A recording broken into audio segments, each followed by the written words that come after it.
Looks like we got a new friend!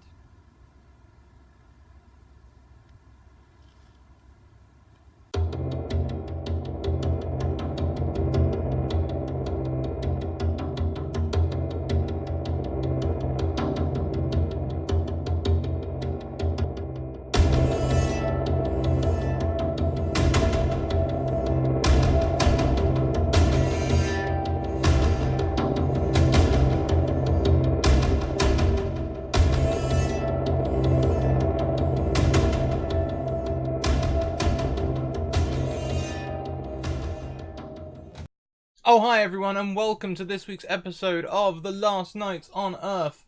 Welcome, welcome, welcome. Before we go round and say hello to all these wonderful faces around the screen, let's go through our regular channel announcements.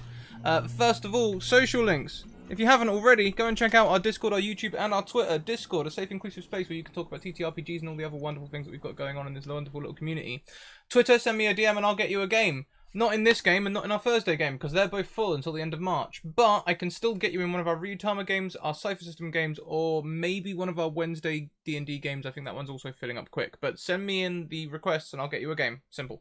YouTube, you can catch up with all of the other games in this series and all the other games in all the other series on the YouTube. And this show will be uploaded before the show next week. We also have a Patreon. Our Patreon is thriving at the moment. Thank you very much, everyone. You can support us over there for as little as $1, and every dollar is greatly appreciated. We've just dipped back under our goal, but that's okay. We're still doing very well, and it's nice to be hovering around the goal. So thank you all so much for your support. We also give out free articles on there. We commissioned them from Renee of Fate and the Fable Maidens, and they are wonderful.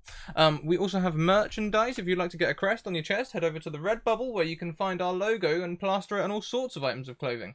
And also we have sponsors. Bird and the Storm Publishing create modules for D&D and other TTRPGs. You should check out their content, and the proceeds from their merch goes to charity, so check that out. And we also have Mayhem Press as a sponsor. They created the Dark Matter Alpha. The Dark Matter Alpha is a sci-fi expansion for D&D 5e, which lets you play D&D in space, or in Farscape, or in Stargate, or in Star Trek, or in, Babylon 5. Wherever you want to play it, you can play it. And also check out our panels below. We have ruinc.com, tabletoploot.com, and arasavad.com. So if you want to go and get yourself some maps and cartography, some dice, or some dice accessories like bags and trays, you can do so with a 10 to 15% discount using our codes below the screen. We do have a tweet live. Every 10 retweets will grant a potion. I think we're already at our first goal. We're already at 11 retweets, so Don will be starting with a potion. Let's go round and say hello to everyone. Don, why don't you take over? You can say hello to everyone. I'll let you. Sure. Hi, everybody. I'm Don. I will be your keeper for today. We are playing Monster of the Week, which is powered by the Apocalypse system. It's a 2d6 system. Doesn't require the keeper, the GM, to make any rolls of their own. Only the players make rolls. So it's a really fun narrative-based system, and how we're using it is in a very narrative way. This game's all about very little to no preparatory work on my end, us working together to, through improv, build a world. And each episode, we're introducing new characters to the world. We're expanding what this world looks like a little bit. This is a post-apocalyptic game. It can be rather dark sometimes, not always, but sometimes. And that's the brief introduction. Right now, I would love to go around and introduce the guest characters for the week and the players. Thank you for being here. Let's start with Caden. Hi, Caden. Hi. Hi.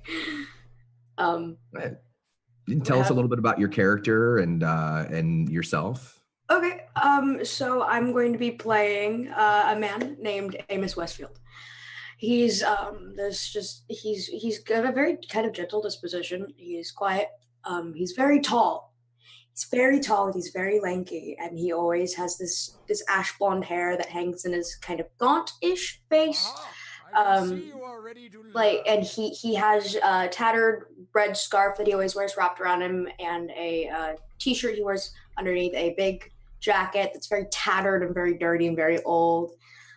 He just kind of does his best with his life, and he's trying real hard. Um, and I'm Kaden. Hi, I'm an artist and a cosplayer from California.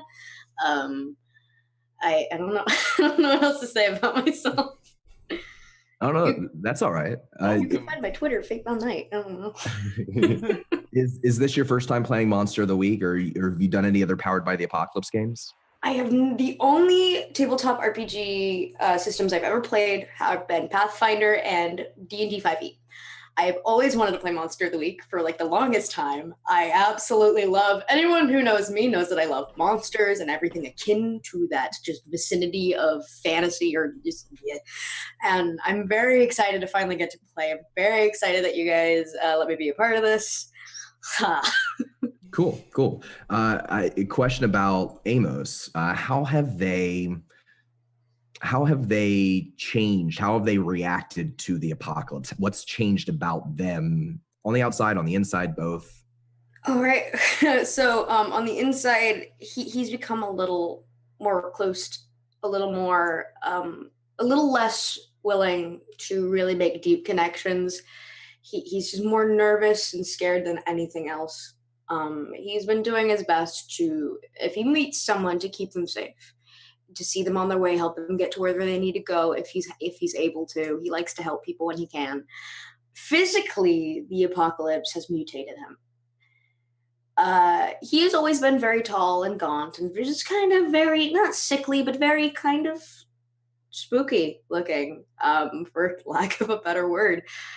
There's a reason he wears his hair in his face, because one of his mutations is that he gained a second set of eyes, as well as a second set of arms that he keeps wrapped up underneath his coat, because that makes people stare at him. And he's already tall and weird. He doesn't want more people to stare at him.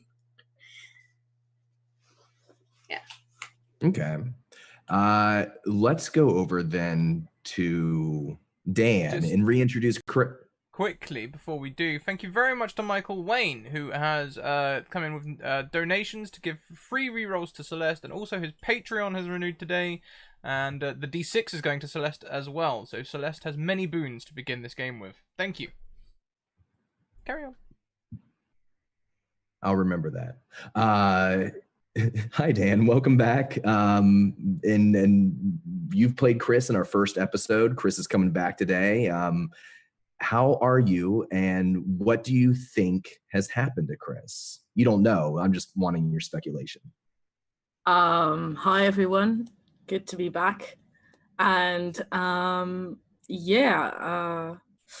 what has my boy been up to? I just know that he got hit by a car, apparently. You hit my boy with a car. I did. Well, yeah, if you hadn't done it, I probably would have. So,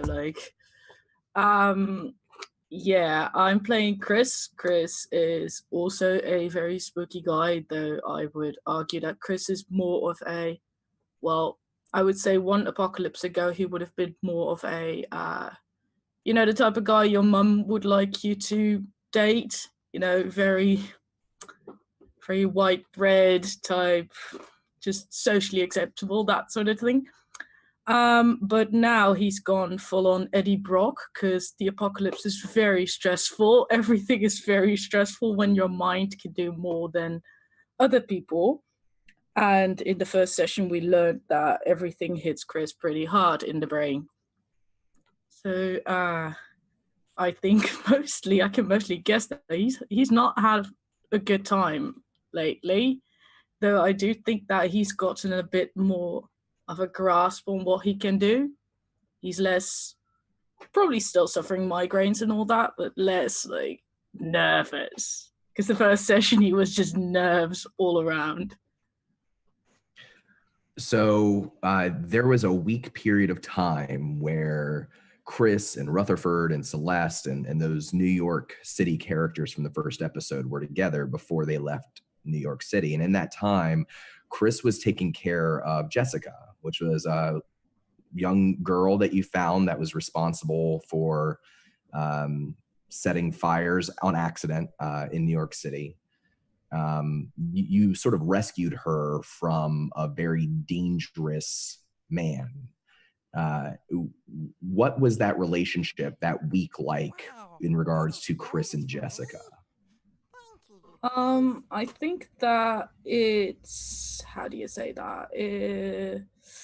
Because Chris lost all of his family when the virus broke out, because he was the source of the virus for his neighborhood, which sucked. So his big brother instinct kicked in very hard with Jessica, and he was very protective of her. But at some point, he did have to, well, let go of her, especially because her dad was there. And at some point, well, roads separate and all that. So I think that was kind of hard for him. So he feels a bit lost in that sense, that he lost something that mirrored his old family a little bit.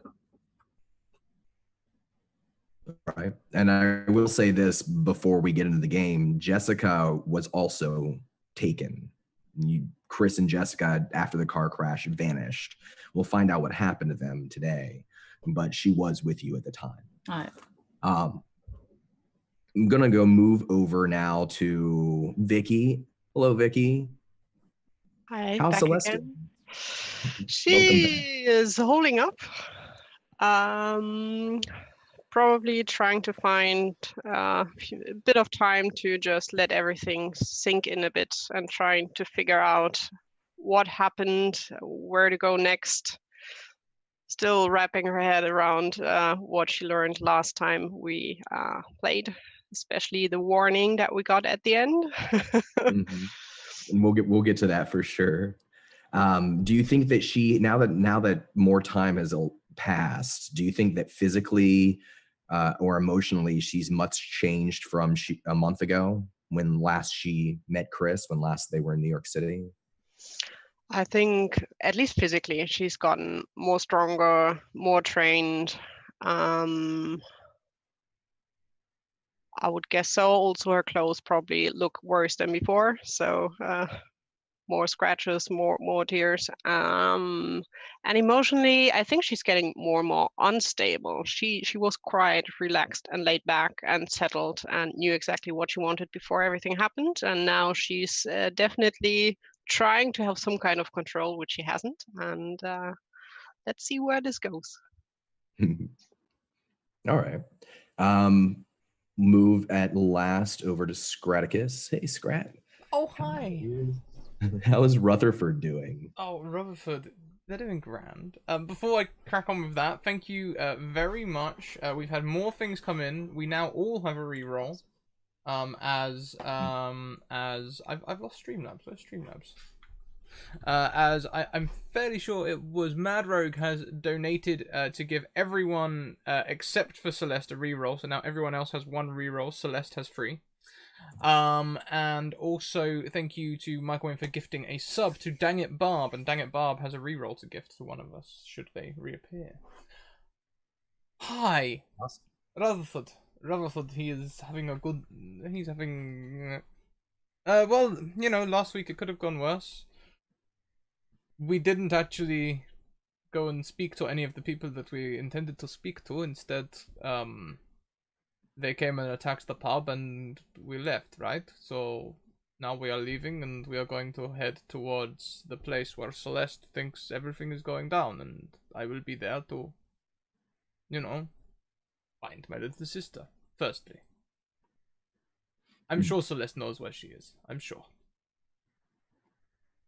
And Rutherford is a werewolf. He's the monstrous, and in our world, the monstrous are individuals who've been mutated by the virus that killed most of the world, and that has mutated him in a very specific way, and he's taken on very wolf-like hybrid features.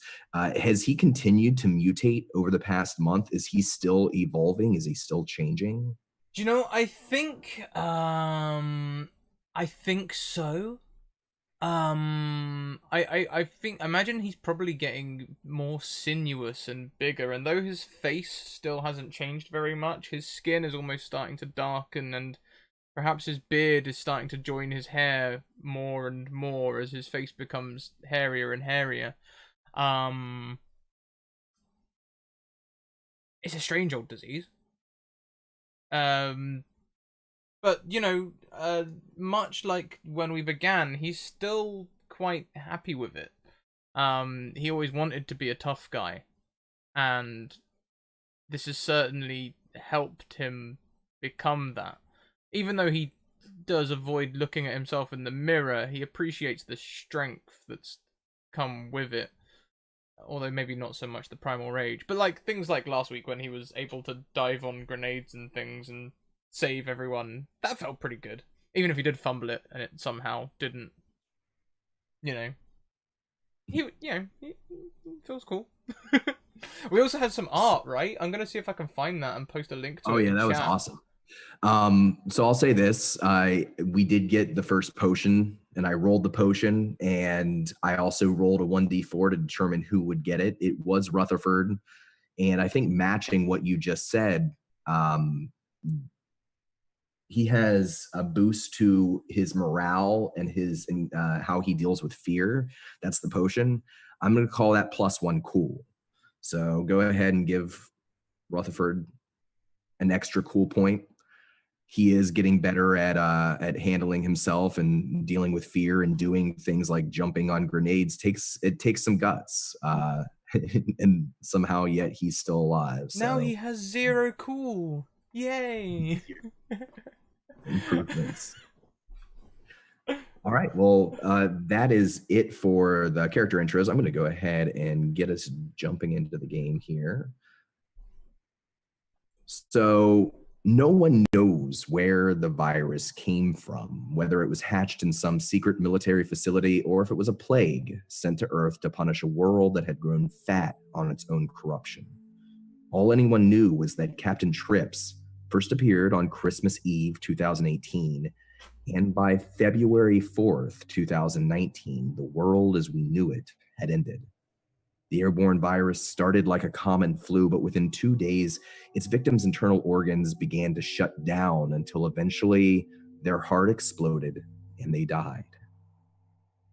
As of right now, 99.85% of the world's population has died due to the virus and the collapse of society that followed. America is now a graveyard of rotting cities and ghost towns. Corpses still litter the silent streets and abandoned homes. Strange psychic powers and wild physical mutations have infected many of those who survived the virus itself. And these mutations are a great source of fear, panic, and anger for the normal, unaffected survivors. There is maybe some hope on the horizon. Throughout America, there are rumors that 2 cities, Las Vegas and New Orleans, have become havens for survivors, and many are traveling across the country in hopes of finding food, security, and a better tomorrow. So, last week, on the trail of a gang of werewolves, hoping to find their kidnapped friends from New York City and maybe their sister, Celeste and Rutherford, you found yourselves in Pittsburgh, Pennsylvania. There, you tried to protect a young boy with psychic powers from also being kidnapped. That drew you into a brutal shootout in a dive bar where you teamed up with a very old man named Abe, a journalist named Nora, and a gun-toting priest named Father Sloan. During the shootout, it became clear that the young psychic boy was actually dangerous. Father Sloan and Abe had to make the decision to kill the child in order to save Nora's life. Afterwards, Abe mysteriously vanished. With Nora being very injured, Father Sloan took her and they drove off towards Cumberland, Maryland, hoping to find the hospital and medical aid. So Celeste and Rutherford, you uncovered a clue that suggested the werewolves may have been heading to New Orleans, or maybe they were from New Orleans. So the 2 of you drove south, hoping to find your lost friends and sister. You've spent the past week on the road. You've managed to keep your armored van in good condition, find supplies, stay healthy. You've taken your time, and because of doing so, you each reduce 1 harm if you have harm. Marked, take 1 away. You've been avoiding large cities and anyone that might be looking for you, and you've done a good job of staying out of the way of dangerous individuals. We begin our story today on the edge of Daniel Boone National Forest in Kentucky. As you drive along the winding road through this mountainous overpass, you can see the red and purple reflection of a beautiful sunset on a lake that's down below in the forest. Right now, you're at the edge of the forest. And Celeste, a week ago, when you left Pittsburgh, you heard the old man Abe's voice speak to you inside your mind after he had vanished. He said only 4 words to you, and you've not heard from him since. Those 4 words: nuke in New Orleans. How has hearing that affected Celeste? She's quite torn what to do. Before that, it was obvious choice to go to New Orleans, find werewolves, find answers, and now she is obviously hesitant because with that warning, that's an area you should not go towards too, but she needs answers. She wants to find their friends. Rutherford wants to find a sister. And so she's basically discussing every time there's a little break with herself, like pros and cons, what to do, how to get, is there any other way to get some kind of ideas on where everyone is without going to New Orleans, but she has no idea how. So slowly still going in the direction, but carefully. So you would say she believes the warning? Yeah. And has she shared what she heard with Rutherford, with her brother? Yeah, she would have. Okay. So Rutherford, what is his thoughts on that warning? Nuke in New Orleans.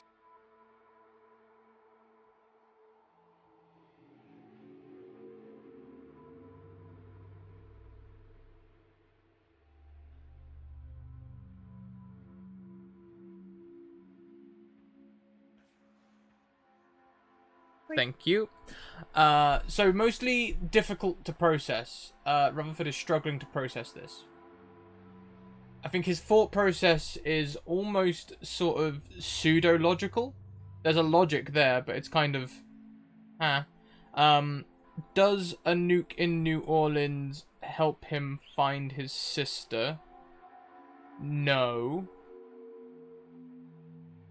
Does a nuke in New Orleans potentially put more danger in the path of his sister? Yes. So that means we need to get to New Orleans faster?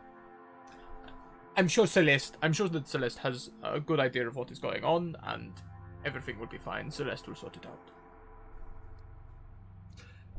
So as you're driving along at the edge of the National Forest, which is a large national forest in Kentucky, headed south towards Tennessee,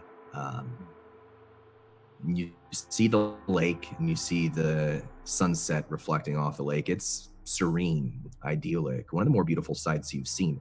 You've been driving through snowy conditions for a long time. It's been very cold, but now it's starting to warm up. It's actually 60 degrees outside. There's no rain, there's no clouds.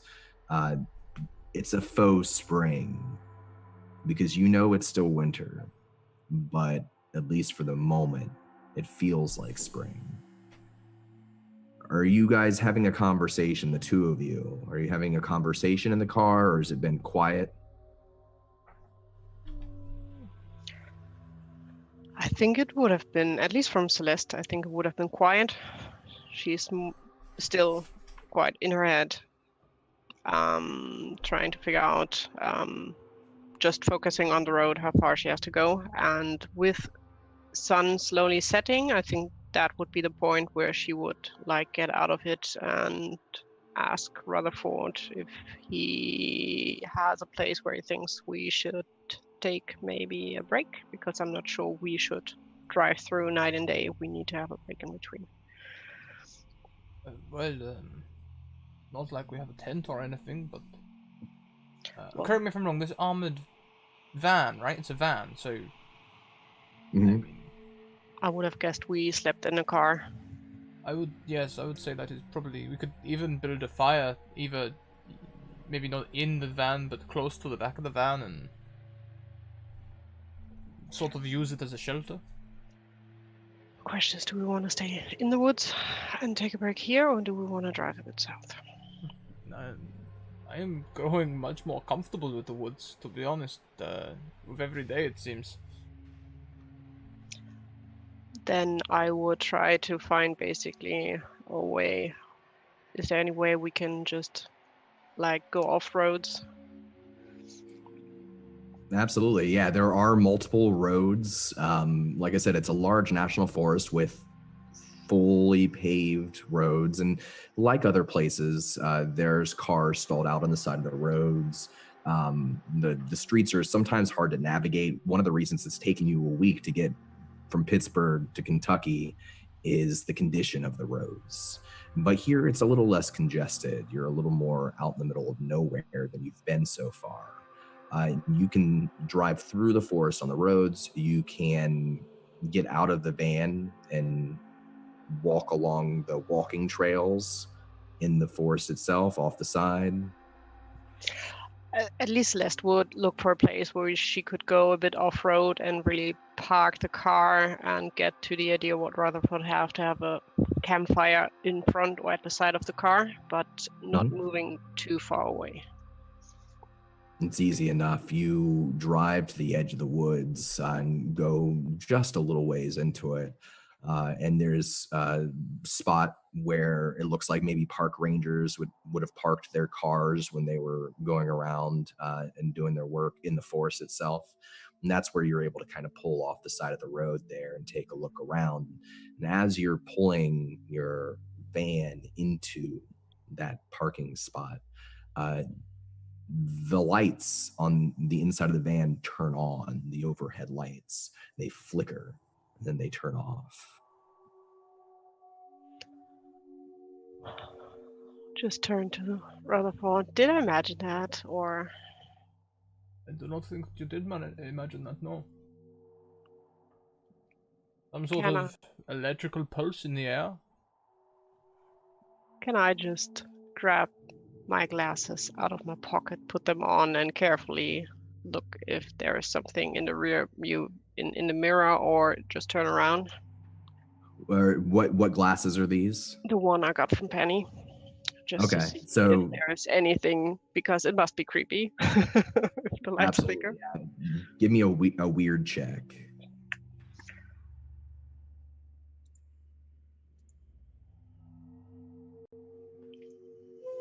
Just like the last one of my just like rerolls. I have them, so let's hit them out. Right. It Excellent. will probably not be better. No, it's worse. Total failure. We will go with it. So you've been tinkering for the past week or so with these glasses, trying to figure out how they work. And so far, you've seen, you put them on and you'll see brilliant displays of colors. But if there's a way to focus the glasses or get them to give you the reading that you're looking for, you haven't figured it out yet. But you still, you spend a little more time with it. And again, you see a wide variety of colors coming off of this now turned off light, but you're not sure what it means. I would just take a deep sigh, take them off, put them safely back in the pocket of my jacket, and then just look around. Did you see anything, Celeste? I still can't figure out how these work. Oh, damn it. The only thing I seem not to have developed alongside the strength and speed is extra senses. I wish I could be more help. You are quite helpful, and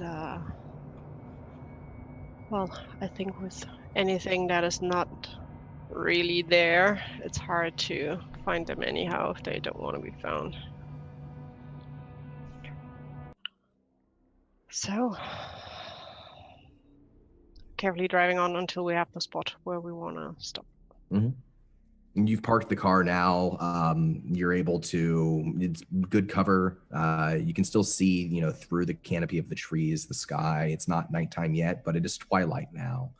The sun has set and it's beginning to get darker. There's plenty of woods around for you to find dry wood to start a fire if you wish.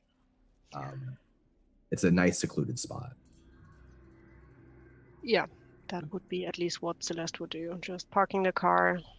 Would you like to And, gather some wood, and perhaps I can go and see if we can find some meat? Yeah, if you find anything you need help, yell. I'm still tempted to give you a weapon, and I'm still not doing it. I'll be okay. And I'd like to go hunting. All right. And Celeste is getting out of the vehicle as well to Collect wood and making a collect wood. campfire. All right. Let's say this. Celeste, give me a sharp check. And Rutherford, give me a tough check. And it's not Celeste that you can't find wood. It's just that how experienced is Celeste with starting campfires? Well, she's good at hiking and out in nature, but I guess she has troubles finding wood that is not damp from basically wind and snow. That's right. Even though it's warmer and drier today, the snow is still melting in places, especially where the sunlight reaches less. So you can do it. It just takes you a little while. Big thank you to Berserker Rage for another month of subscriptions. It's 4 months in a row. You have a reroll to gift. Thank you. Rutherford, you head off into the woods. What's Rutherford looking for, and how does he approach hunting?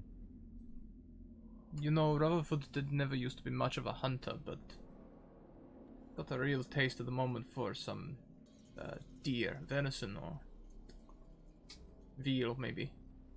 And he's going to be trying to sneak. He doesn't try to sneak very often, but today he is trying to sneak. And try and find the deer. And then when he sees the deer, he's just going to chase it using his preternatural speed. Tackle it to the ground and try and rip out something vital so he can carry it back for food. We don't care about the pelt. We're not prize hunters today. And there's a lot of deer in the forest. Perhaps it's because there haven't been hunters, not as many, not this past couple of months.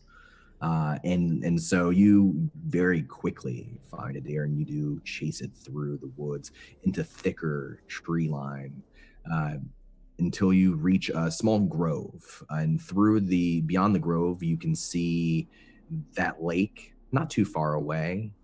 And you find a deer as well. With your preternatural speed, you chase it down. It's fast, it's a deer, but you are also fast, Rutherford, and getting faster. You feel it. And you tackle this creature to the ground, and you tear out something vital, and you can smell the coppery smell of its blood. You feel the warmth of it rise out of the wound. And even as you're kind of laboring over it, you hear something behind you, the snapping of a branch or something. Straight away, I'm gonna be like almost turning like a coiled spring, ready to pounce. I use a spring to describe Rutherford too much. I like it. It's very specific imagery. I can imagine exactly what it looks like. And as you do turn onto your haunches, ready to spring, we're going to introduce Amos and Chris. Amos and Chris, before I tell you what has happened to you, do either one of you have beginning of the session moves? I know sometimes Spooky has some moves that have to be done right at the start. I don't think I do. Cool. Yeah, I would say so. Some of them they'll tell you right at the top. Cool. So, Chris, you were taken along with Jessica. Your other friends, maybe they were taken too, but you never saw them again, at least not yet. There was a car crash. There were werewolves that looked very similar to Rutherford. They grabbed you and they bound you, gagged you, put bags over your head, and you were on the road for a number of weeks, moving from location to location. They were not cruel to you. They fed you, but they were also not kind to you or Jessica. And if anything, they were maybe a little meaner to her than to Chris. How would Chris have reacted to his being captured during this time? Well, he's not one to play a hero, so I think he's sort of like waiting it out. So like waiting, where are they going with us? What are they planning to do? And I do think that whenever they treat Jessica bad, he does sort of snap, if only in the tone of his voice or anything like that. But he hasn't yet really used his powers on anybody yet, except for his general like scanning of everybody's thoughts, which he does like once in a while. And he primarily uses that to communicate with Jessica. So to the werewolves, they seem like a very quiet bunch, really. And using his powers, Chris would have learned that these creatures work for a man that they don't even know his name, but they see him in their dreams. They trust him, they believe in him, and he has told them to gather up individuals like you, like Jessica, and take them to New Orleans. You would know this having read their thoughts. Jessica, for herself, she kind of retreats more into herself over this time. You would have seen maybe her start to come out of her shell a little bit that week where you were together in New York, but it's kind of gone the other way. Yeah, this disappoints him a lot. Well, he expects it, but it's more that he's afraid that she will turn this fear into anger, the way she did when they, met. And he's afraid that maybe he cannot control her if she does decide, I need to get out, and starts acting like a cornered animal. So he's really trying to keep her calm and quiet, and he's talking to her in her brain and like telling her stories, anything that would keep a child occupied. But he's kind of also running out of stories. He's running out of ways to keep her calm. And you would have seen moments when you're communicating between thoughts with each other where she reacts, where she is like a child again in the way that she responds and is eager to hear more stories or is afraid when something's scary. Every once in a while, you'll see a glimpse of her being a person, but it's becoming less and less. And in the time, she's completely unresponsive. Let's cut over to Amos. Amos, how have you been doing in the apocalypse? Has Amos made friends? In his travels, just kind of wandering to see what kind of purpose he's gained in learning that he has these new abilities, learning that he can do things that he couldn't before. I feel like every stranger he's run across, he's always tried to be amiable towards them. He's always been like, hi, I'm a new person. Hi. Kind of like, I can help. Do you need help? Like, can I help you in any way? So I feel like he's made a few short-term friends, people that if you saw again, they would be very, very warm towards each other, not necessarily close, but they would have warm regards.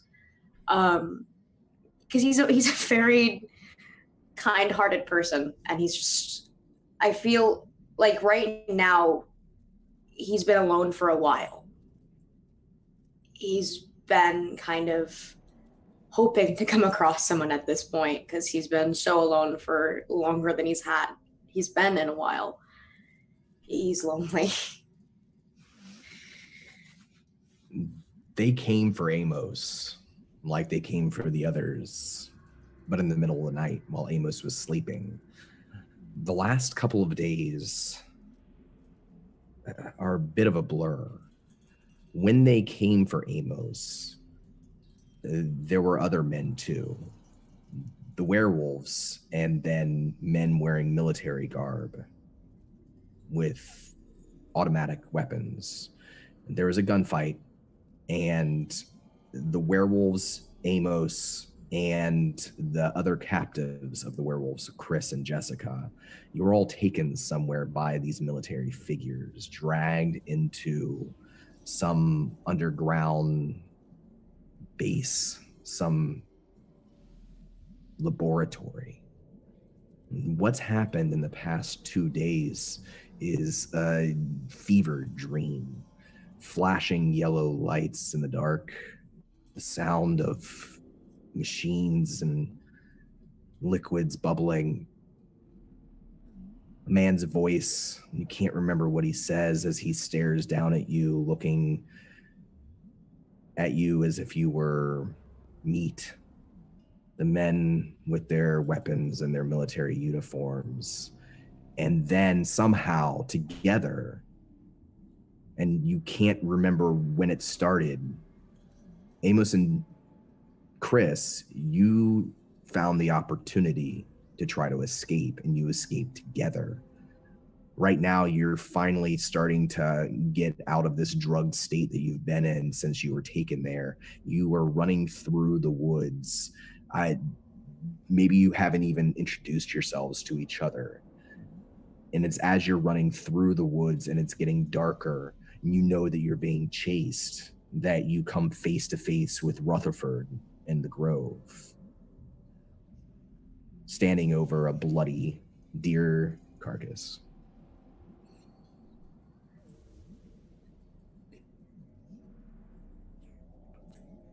Amos just kind of digs his heels into the ground and just kind of backpedals almost cartoonishly with his long, lanky forms.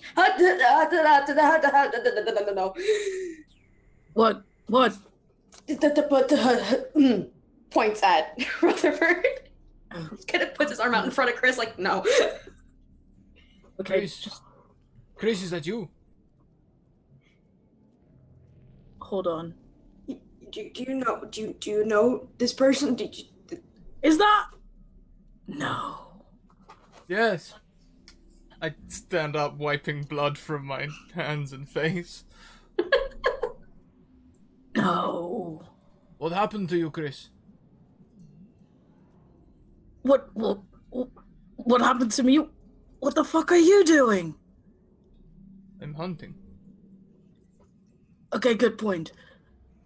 Well, I'm being hunted.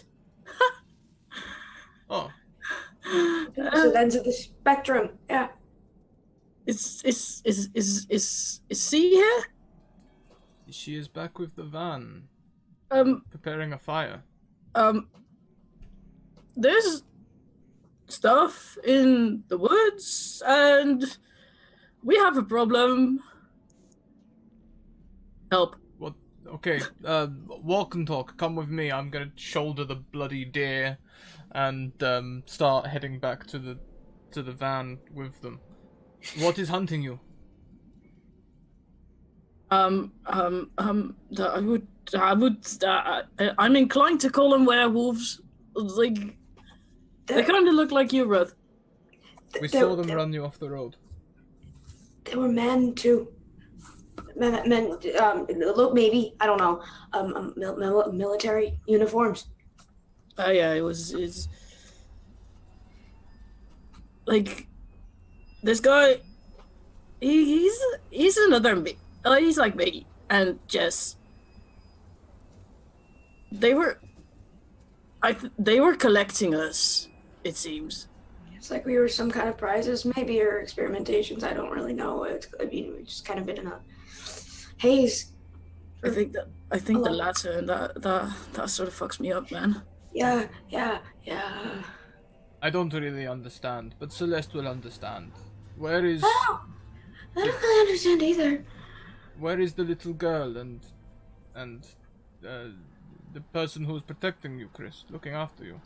There's I sort of put down the hoodie that's on my head, and her face is like behind mine. She's like hidden beneath my jacket, clinging on like a koala. It looked like I had a massive hunchback, but that's just me hiding a child beneath the jacket, which is not.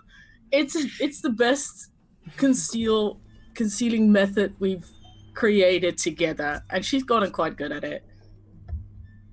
It's like, hold on, we'll get you. And when you go to pull back your jacket, though, even though that's the concealing method that you've gotten used to, and maybe you thought she was there, you're still coming out of your drug state. Jessica's not with you. I'm not seeing them, Chris. Are you okay? I gotta go back. Wait, wait. Hey, no, wait. You saw what they were doing. We can't go back in there by ourselves. Just, I get it. Trust me, I get it. You want to get her back. You want to protect her. But right now, we're in no place to do that. They're just gonna get us again, and then we really won't be able to help her. You don't understand. She's. I need to get her back, Ruth, we need to get her back. Roll me a sharp check. All Me? of you. Everybody. Oh boy. You know, I'm still trying to make a fire. Okay. We've got rerolls. We all have rerolls. That is Nice. I'm gonna use it. I'm gonna go for that reroll. Straight up. good call. That's a big number for this system. So as you're having this conversation, this sort of panic conversation, Rutherford, you're trying to make sense of what's going on. Rutherford, you smell it. You hear it before anyone else, but a moment later, Chris and Amos become very aware of it too. The sound of the men who've been chasing you. You can hear them moving through the woods. They're close. They're closing in on you. In Rutherford, you would be able to see. It looks like maybe 3 of them. They're men wearing camouflage military garb, helmets. They've got body armor, like basic military body armor, vests, and they have automatic assault rifles.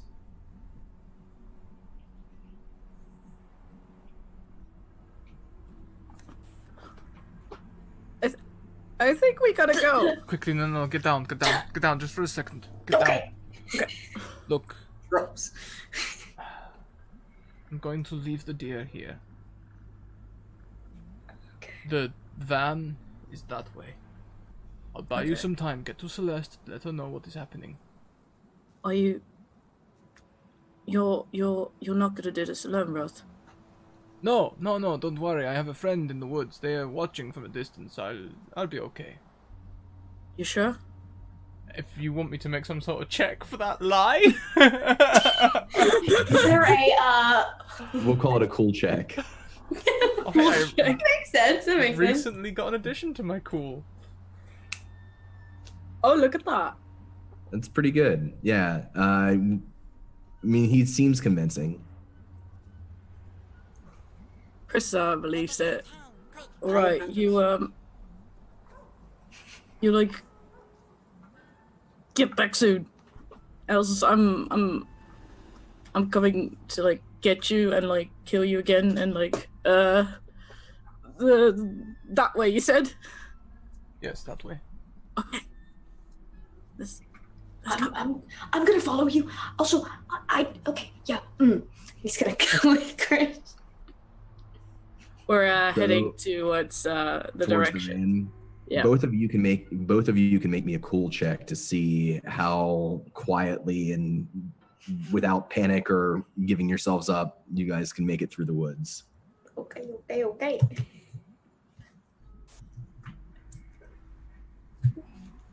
Oh boy. Dan, Michael Wayne just bought you a sub. Thank you, Michael. Which does mean you have another reroll to gift. Okay. You can gift it to yourself right now if you want it. I'm gonna gift it to myself because that was a bad roll. Yeah, I think I'm gonna use my reroll too because fear. Thank you so much. Ugh. Well, that makes it a success at least. That went great. Let's go again.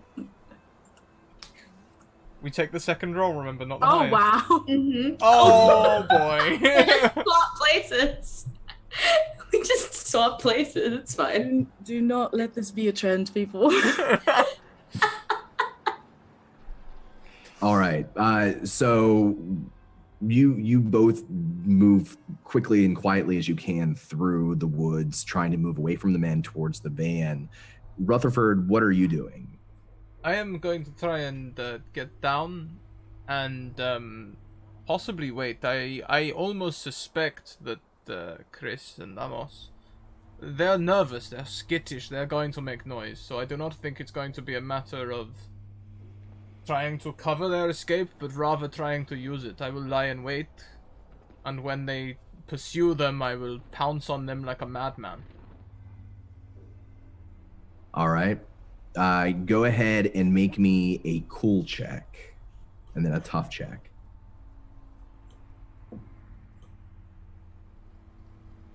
The devil is in my dice today.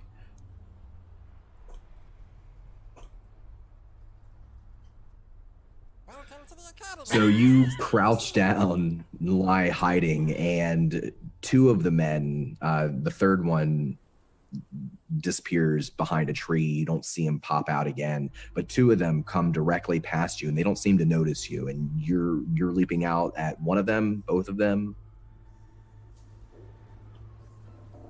Both of them, all three of them.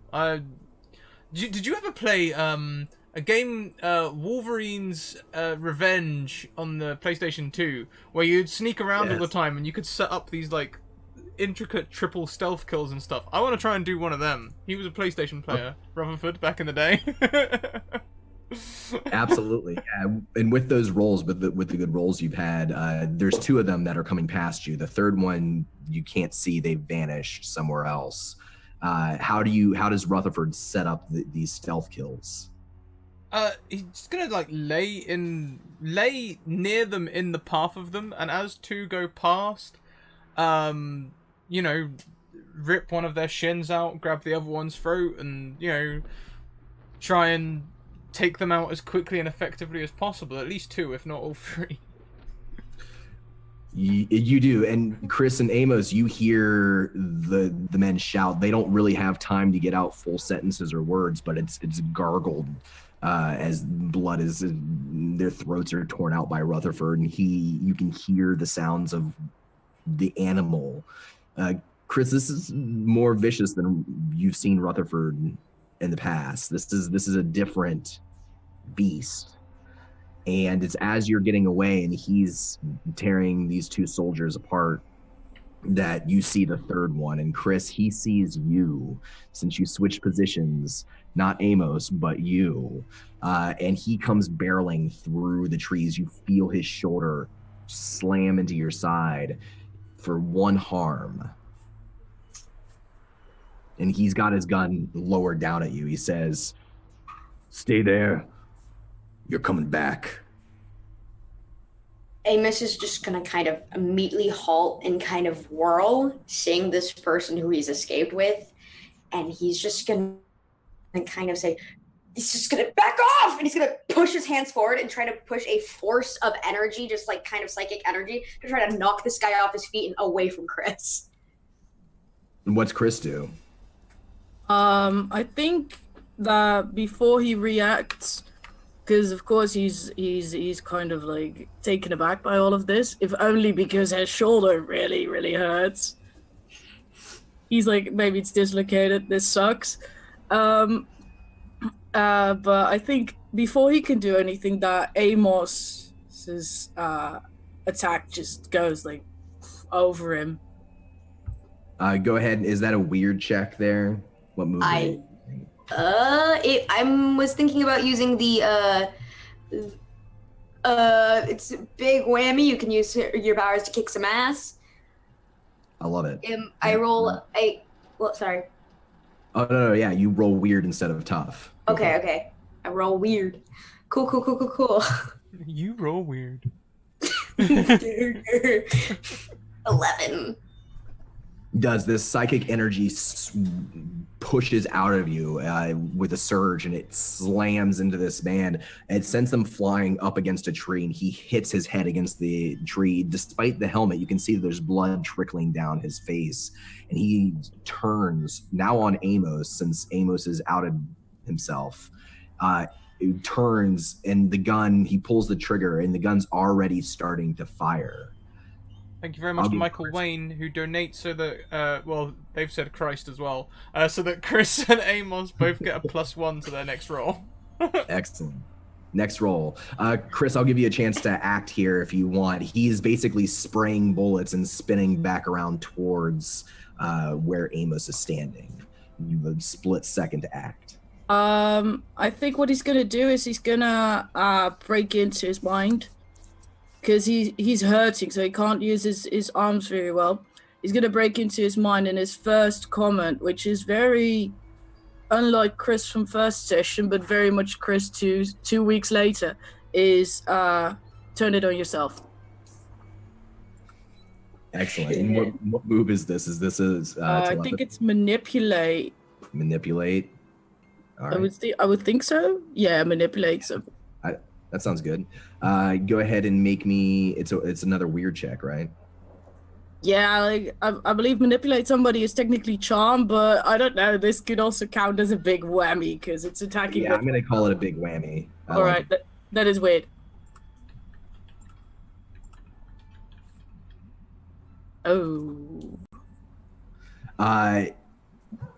He spins around, blood trickling down his face, spraying a round of bullets. One of them will catch Amos in the shoulder for 2 harm. Oof, okay. All right. But then he stops. He releases the trigger, and you watch him very slowly take the barrel up to his chin. And unless one of you do something, he's going to pull the trigger. Chris does nothing. Question: how do I mark the harm on my sheet? There's just if you go to your character sheet, the check boxes, just mark the leftmost 2 check boxes, and when it goes all the way to the right, that means that it's game over. Cool. Okay.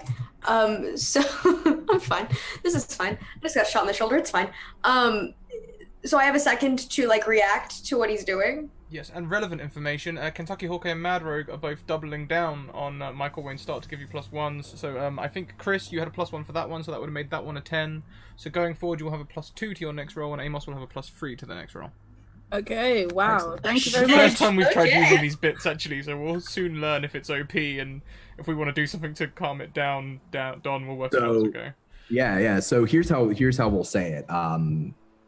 With that bonus, you get grazed by the bullet, but you don't actually take any harm. Cool. Instead of it impacting your shoulder, it just grazes you. And then you see him put the barrel of the gun up to his own chin. He's sweating. He's gritting his teeth. He's trying to fight you, Chris.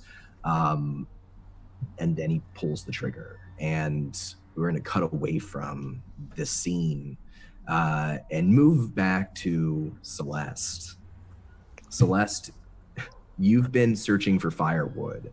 It's getting darker. You do have supplies like flashlights and whatnot to help you look as it gets darker there. And you've almost gathered enough to start a pretty good fire, keep it burning throughout the night. You just dragged another armful back to the van when you hear a series of gunshots, many gunshots, sounds like automatic fire, and then it stops, and then you hear one more short burst, and then it stops. Okay. Immediately dropping the wood and running towards the gunfire sound. Trying not to trample like an elephant, trying at least to be kind of stealthy, but getting there because that didn't sound good. And I know my brother is strong, but bullets? No. Roll me a weird check. I don't want to. I'm taking that. As you run off into the woods towards the sound of the gunfire and where you think your brother might be, the headlights of the van turn on and catch you in their beams. Then they flicker and turn off. I will just, in my mind, basically leave the car alone because I'm suspecting it's our jean jacket friend and keep on running. All right. You run off into the woods. Roll me a sharp check. The sound of the gunfire is not that far away, but you do have to kind of maneuver around. You have to come up over a ridge and then climb down a fairly steep descent to another trail. And as you're moving through the woods, you see it in your periphery, a large shape you first thought is a bear. Okay, I will stop, rifle pointing at it, just trying to breathe calmly and trying to figure out what it is because I don't want to shoot my brother by mistake. It's some large animal standing between two trees, two large old oak trees. Is it facing me or? It seems to be. You can't really tell. It's so dark under this particular set of trees. You can't really make out much about its silhouette except for its eyes, which glow with a yellowish green reflection of what little light there is. And it seems to just be standing there looking at you. I still think that the gunfire was farther down. Mm-hmm. I would try to keep an eye on it and carefully walk, not run, but like one step, looking what that thing does, one step, going further in the direction I suspect my brother was shot. And pointing my rifle at the thing. Not pulling the trigger, but pointing. You continue to step backwards. Roll me a cool check. We've also hit our follower goal, which means we get another potion done. Excellent. Thanks, guys.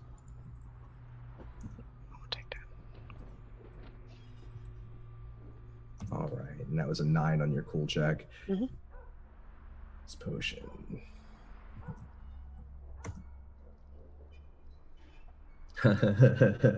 This is perfect, Chris. Oh God. This next potion, and this potion is human control, the ability to control people. So what I'm going to say is that what you just did, maybe that was the first time you've ever forced someone to act against their own will to that extent. That is a power that Chris maybe realizes that he can do more with now. Nice. Back to Celeste's cool roll. Yeah, you're able to descend down this steep little hill to the next trail without slipping or losing sight of the creature. As you start to descend, it does turn away and begins to lumber off in the opposite direction, back towards the other side of this little area of woods here. It does stare at you for a while, but then it turns and it lumbers off. Okay. As soon as I see that it loses interest in me, speeding up again.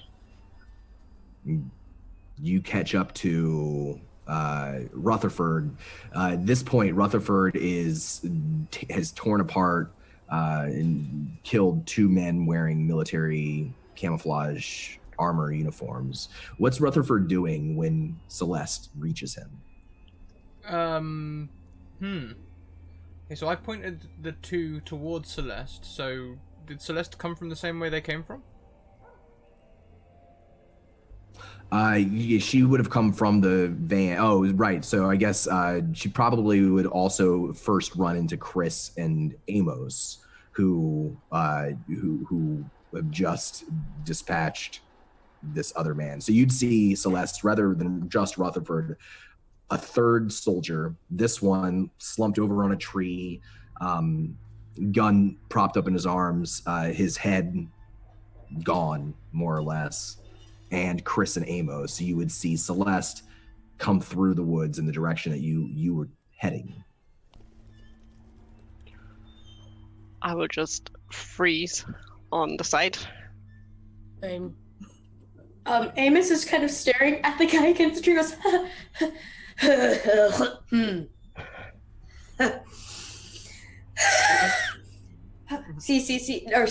see, Celeste. He goes.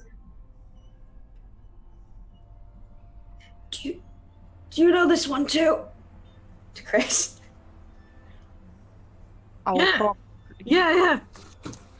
Chris? Hey. Do you know everyone? I will definitely go forward and give Chris a hug, because she will be quite excited to at least find one of her friends. Okay. Mind the shoulder. Oh, sorry. What happened? Where's Rutherford? Rutherford will enter the scene with the deer over his shoulder. Okay, now you are not hunted. Let's go back and eat. Are you okay? I heard weapons.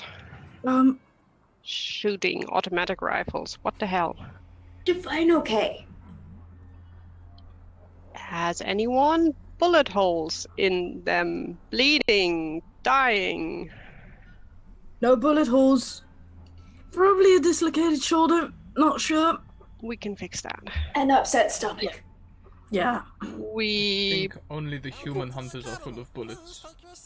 Yeah. How did... Best not to ask. Let's go eat.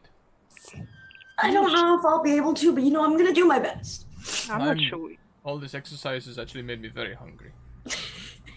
I will just... yeah, let's get back to the van. Although Rutherford, I'm not sure we should stay. You said they were hunted. Well, they were. Do any of you want to take their guns? Good idea. Yeah. Maybe just for safekeeping, I mean, this one's I- wearing a flak jacket, he's got a helmet on. You guys are all squishy, right? Why don't you tool up? Not squishy. That's not a bad idea, actually. That's very much not a bad idea. I think Chris is gonna leave the one without a head, like, for what he is. Sort of like, it's not gonna happen. Oh, you're going back to the others? Okay, well, one is hanging from a tree with their leg ripped off. The other is on the ground with just a massive hole in their chest. Chris that is just looks sort of like it erupted standing from there, the back. arms at his side, like, Meanwhile, the one without head, I would definitely go through his pockets and take weapons, ammunition, whatever I can find. And if they have like a vest, the bulletproof vest or so, I would take that as well and hope it's not completely... Well, this one should be halfway okay. I think I Yeah, tried there's a- to poke the one out of the tree, but if I can't find a stick that's long enough, I'm just not gonna. You can find a stick that's long enough. You can knock it out of the tree. I'm gonna poke him out of the tree like a football. Not high, just, there was a knoll that looked handy. Ah, Kind of shove the stick up there, just knock him loose. yeah, pretty much. Like, why'd you put him up so high, Ruth? Rutherford stands to his full height, not that high. Okay, How great. tall is Rutherford? I'm essentially looting the tree boy. Gaining height, I suppose. Like, originally they were around 6. By episode 2, I think there was 6-4. So probably now they're probably getting closer to 7. Okay. Amos is gonna kind of look up when he stands to his full height and go, "Oh, oh, Yeah, he's a big very boy. tall." Mm. I'm not used to people being taller than me. Honestly, Okay. it puts a lot of pressure on the spine, I find. Yeah, I would figure. Chris, he's gonna go run over to Chris. Do you need help? Nah, I think I got it. I mean, I can like push him. I can try to him out of the tree. And Go for it. okay, he's going to attempt to kind of take some of his telepathy, telekinesis, whatever, and just kind of try to gently push him out of the tree. As gentle as he can be. He knows he's dead, but he's like, he doesn't want to be rude to the body. And the body like slowly slides over the branch and then finally falls to the ground. And we'll say you're able to, Celeste, Chris, anybody who is looting these, you're able to get their rifles, their extra ammunition. If you want flak jackets, they're 1 armor. Worth 1 armor. Yeah, I'm putting that one on. Yeah. Same. Pretty useful. I will just store it for whenever I get 1 more experience, because then I can get more armor than I already have. Perfect. And so you've looted these bodies, and it's growing darker now. Celeste, you also find on the one who was slumped over on the tree, some sort of looks like a key card on a lanyard that was tucked underneath the vest, the flak jacket. I will definitely keep that. You never know for what. And then I will first tell Rutherford, when we go back, we need to be careful. I've seen something big lurking in the woods. I'm not sure what. It didn't look like a normal animal, but it didn't attack, but we should be careful. Okay. Well, let us get back to the van. I did not realize this woods was full of people. You'd think you could find a desolate spot in the woods. Not that I am upset to see you, Chris. Or Amos, you said your name was? Welcome. Yeah, Amos Westfield. Nice to meet you.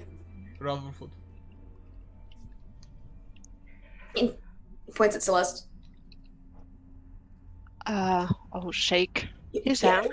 Yeah, he was kind of pointing at you, kind of like, but then when he sees you put your hand forward, he goes, No, okay. I'm just like He shakes her hand very awkwardly. very awkwardly. He's got Very like awkwardly. a kind of, he's real tall and awkward. Okay, we have so many questions, Chris, but let's get to the van. Do you know if there are more following you? I know there's a bunch of them, but as far as I know, there's only these 3 who followed us. Like, oh man, You there's look there's like like- you need rest. yeah, I could really use like at least. He looks at the date. He's like, whatever you guys can do with that, really. So, Like, hang on a minute. If you are running around the woods, does that mean that their compound is walking distance, or were you on the road? I would figure. I would say walking distance, yeah, because, yeah, you know, like, adrenaline gets you running pretty fast, but We I were don't also think that fast. pretty drugged up. They kind of had us in this almost like purgatory-ish kind of state. I don't know. We were super out of it. I don't remember a lot of what happened. Maybe a fire might not be such a good idea. Amos and Chris, I'll let you both make me cool checks. Okay. Okay. Amos got +3, right? For the next roll. Okay, so if I have a -1, does that mean I have a +2? Or is it automatically a +3? I don't So yeah, go ahead and roll. If you click the button, we'll just add your 3 to it. Add 3? Mhm. Okay. Okay. That's a 5 plus 2 Yes. is a 7. I need. 7. I'm gonna re-roll that. Okay. If you don't mind. You did have a reroll just come in too. Yeah, did, I'm very thankful for that. So then when I minus my 1 from that 7, because I have a -1 cool. Oh, it's already -1. It's already 1? Oh, Actually, okay. so you got a 10. I got 10? Okay, cool, Mhm. cool. I have And no then idea that how this works. 11. That gives Chris an 11. I Perfect. can't reroll. So I'll let each of you ask one question about something you want to remember from your time in the lab or running away from the lab, whatever you'd like. I'll let you ask me one question and I'll answer it. Where was the sun in the sky when we left? When you left, it was sunset, quickly twilight, so it couldn't have been that long ago. Yeah, okay. Good to know.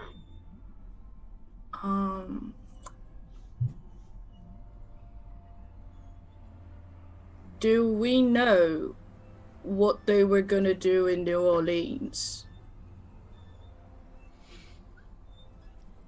Most of the werewolves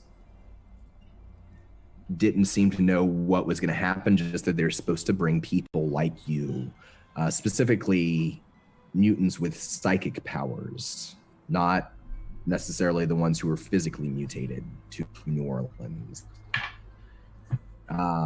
They didn't know what was going to happen down there, but you, as you're sort of coming out of this drug state and remembering a little bit about what happened to you in the lab, you do remember the doctor saying something about the man from Las Vegas wanting to gather up all of the people like you that he could find for some genocidal purpose. All right. Not peachy.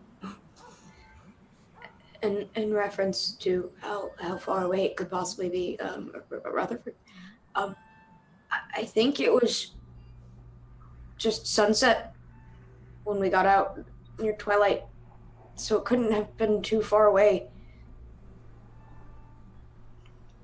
We ran from that direction. He points to the direction they were running from, so I'm assuming it would be over that way. As people came from.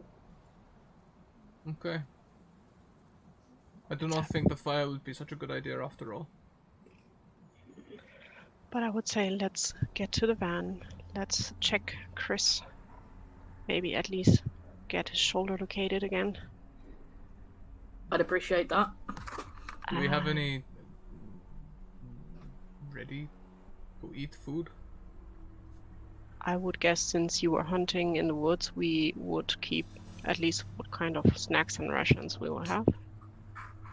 Since you've taken the slow, cautious route as you're traveling the past week, you've been able to keep well stocked and, packaged goods that you found in abandoned grocery marts and whatnot. So you have food for sure. Also, Rutherford will rip a leg off the deer. Start eating it raw. Drumstick. Like a drumstick. Amazing. Oh, you gotta love werewolves. Great. Well, things changed a bit. But let's get to the van. And let's have a look at your shoulder, Chris. Yeah, I'd appreciate that. You can go ahead and make me a check. Celeste, you're all able to get to the van. It's nighttime at this point, and to get through the woods, it's very dark. You use flashlights. Or you can risk trying to climb and travel without light. I think I would have flashlight on now, just to shine the way. All right. Roll me a weird check, Celeste. No, I don't want to. I'll take it. I'm not re-rolling that. You could add a d6 to it if you wanted to, Oh, true. which would Let's- guarantee a success. Let's do that. All right. You're traveling back to the van. The light on the flashlight flickers and goes off for a second, and then it comes back. Can I just whisper, go away? Because she's past a point that could be Cassie and be helpful, she is quite sure it's someone she doesn't want to have around. It does. That feeling that something's right over your shoulder, something's watching you, seems to, with a roll of 15, we'll say, seems to go away, almost like you willed it away. Miss Celeste? Yes, without the miss, please. Sorry, Celeste, sorry. I should have asked if that was okay. Oh, fine. You said you saw a creature, right? Yeah. Around, are we close to where it was? Where you saw it, maybe? Probably, I would guess, midway. Yeah, it was standing, watching me pass by. Can you point to the area where you saw it? I will try to. When she does, Amos is gonna kind of look in that direction. And he's gonna pull back his bangs, and you see that above his first set of eyes, he has a second set that are closed. He's gonna close his first set and open his second set, and he's going to try to use the sight to see if he can find any traces of like energy or like any form of residual like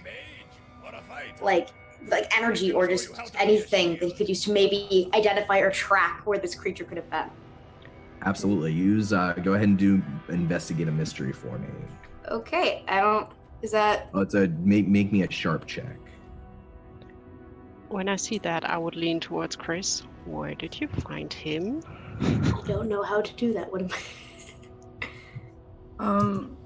There was a couple of us. He untied himself. Well, he actually got me free. Oh, I'm glad that at least you two got out there. How do I roll that? Sorry. Oh, sharp. Oh, it's okay. No, sharp is it's just one of your... sharp. Okay. Oh. Oh, sweet baby boy, no. Can have one of my re-rolls if you like. Sure.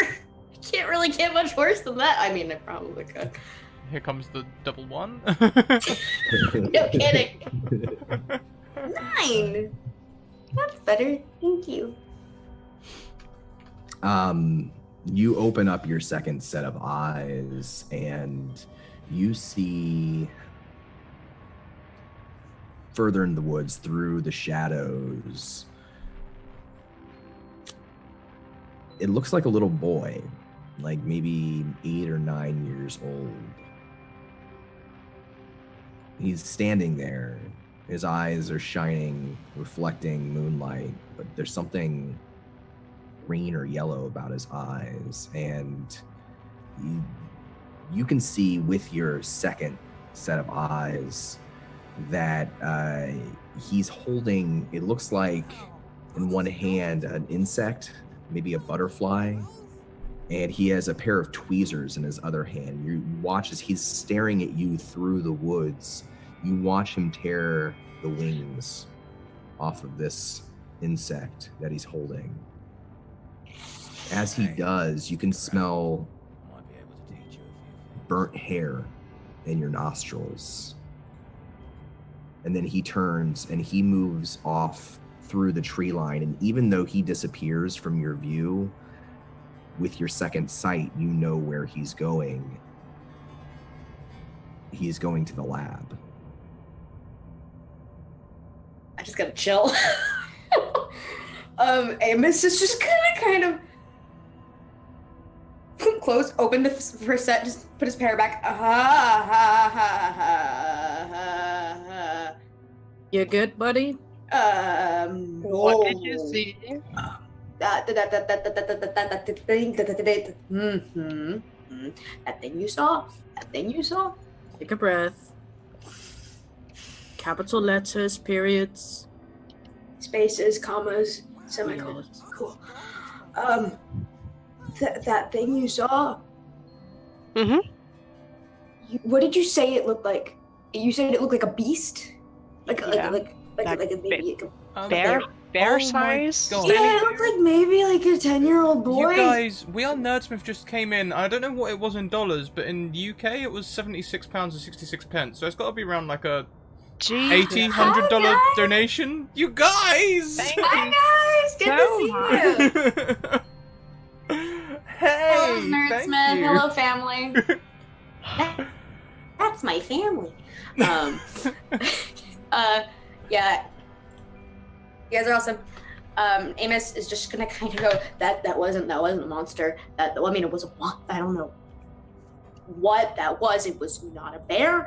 It wasn't any kind of like beast. It was a little like 10-year-old boy. Wait, a boy? A little boy. He had some kind of bug, and he was ripping the wings off while staring me down, and I just smelled as a fish. Smelled a burning hair. And then he walked towards the lab. How can he still be? What are you talking about? Yeah. We met a boy. How many children are you involved with? That boy I never want to see again. Who is he? He definitely was a monster. Cool. Good to know. He was not like Jessica. Not at all. Is he like me and Chris? No, he's turning literally into monster and can just eat probably anything. Points at Rutherford. More creepy. Much more creepy. And I know he's just kind of fluffy and kind of like I want to pat him gently. That one I don't want to pat gently. That one I No. want to like punt into space. Yes. Okay. And you Sounds- said he's going into the direction of the lab. Yeah. I guess. Yeah, we gotta update you on that a little bit. There's so the reason we're here, funny you ask. I'd be glad to tell you all about it. As you can see, I am missing somebody. And don't let my composure fool you. I have been screaming internally for the past hour. Where are the others? Where's Jessica? Where's Mel? Where's Desiree? I don't know. I know where Jessica is. I have a good guess. You see, we were the two of us, we split. Well, the couple of us split. And they took me and Jess. And it's like, that's where I met this guy. And he points at Amos. It's like, everybody there was like us. You know, Jess and I are like, same sort of The club. thing. You know, like the Weird People Club. Yeah, they seem to be collecting us, which sounds as fucked up as it is. And yeah, he seems to be a little bit like he has trouble getting the words out because it's just so mind-bogglingly weird what's happening and kind of like horrific. But he sort of describes what the lab was and what it looked like, and sort of like he tells her what he read from the werewolf guards. that they were working for somebody they saw in their dreams and all that. And I'll say this too, as you're again continuing to remember more and more, you can piece it together clearly in your head now that you were a prisoner of this gang of werewolves that were taking you and Jessica to New Orleans. But then that gang was attacked by what looked like soldiers, just like the men you just killed in the woods. And all of you were taken by the soldiers. Werewolves were taken, you were taken, Jessica was taken, and locked in individual cells in this lab. The experiments and the things that were done to you are a fever dream. Just nightmarish flashes of the doctor's face, lights from the hallway shining underneath the door. But you do remember in this moment that the werewolves were taken too, that this is another group. Yeah.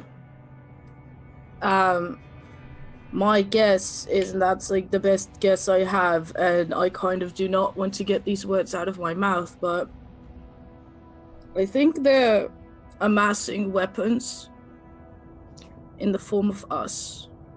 Well, controlling a lot of you and getting you to do what they want. I wouldn't bear a second fighting you guys. I feel weirdly flattered, but also I share your worries. Don, I would have also heard that the guy collecting them, kind of, was from Las Vegas. Yeah, I probably explained that. That the man that the werewolves work for is from Las Vegas. That's where our friends from Cumberland wanted to go, didn't they? Well, they were trying to take us to New Orleans. And that's also where the thing is, right? Like, Rutherford's still chewing on this leg, sort of looking to Celeste more than anyone for answers. You know, with the thing, What thing? We got a warning that there is a nuke in New Orleans. I don't know if it went off or if it's there and will go off. Depending on how big nuke is, if it went off, we'd probably know. I think so too. We would definitely know. Guess so, but that means it's there. And all the answers are currently in New Orleans, which is not helping. Like, weird guess, but like, not to flatter my own abilities, but what if we're the nuke? I'm not sure. I wonder if like the government auto defense things were disabled when the plague hit. Chris, you could be onto something with that idea. I mean, people like us, I know what I'm capable of. Yeah. I've seen what you're capable of with that. Like, if there are people who are more used to their abilities, people who know how to manipulate them more, how to control them more, I could easily see us as a conglomerate being considered a nuke. Yeah, so like, quick question, a quick request. If I go weird, please just shoot me. How weird are we talking? We're already pretty weird, Chris. I mean, you are already pretty weird. I In a know, good way, but I like, like you. if I'm doing things that does not put me on your side anymore. We will first knock you out and see. Yeah, if just that knock me helps. out. Like, just make sure. Let's try the stop. nice way and see to get. But I hope we don't get there. I was going to say, he kind of parts his hair. And then he kind of, would you guys mind? It aches at this point. Oh yeah, he's like really, really weird. He unzips his jacket and pulls it open and takes off his jacket, and you see the t-shirt he's wearing has holes cut all the way down to like his rib cage, and you see as another set of arms kind of unfold itself from wrapped around his body and kind of stretch out, and he just kind of stretches out and just goes, Okay, you warned me. That, sorry to say, is Really weird, I know. special. Yeah, I'm a unique case. I've never met anyone else quite with this. Jess and I called him Spider-Man. Does that, like, if you were to, like, get on all, well, not all fours, I guess all sixes, would it help you to run faster or anything like that? Is there any advantage? I feel like, considering how long I am, I just trip over myself. Oh, It's more for grabbing. I feel like, I can hold more things. So it's cool. I would guess by now we are at the car. So after pointing where the guy went, I would still try to get everyone towards the car to at least give them some food, something to drink. You're all able to get some liquid. You probably didn't even realize how thirsty you were, Chris and Amos, but there's plenty of water, prepackaged food. You haven't been starving. They haven't been starving you, but you feel hungrier and thirstier than you probably realized. And I'll give you a chance, Celeste, too. You wanted to do a medical check, right? I definitely want to get Chris' shoulder back Okay. to work. So cool. I think, what is that, a sharp check? For me, it's cool if I do Cool. anything. I think, let me see. Yeah. All right, give me that roll. And that's one harm. So that actually, you're able to pop Chris's shoulder back into place. It hurts.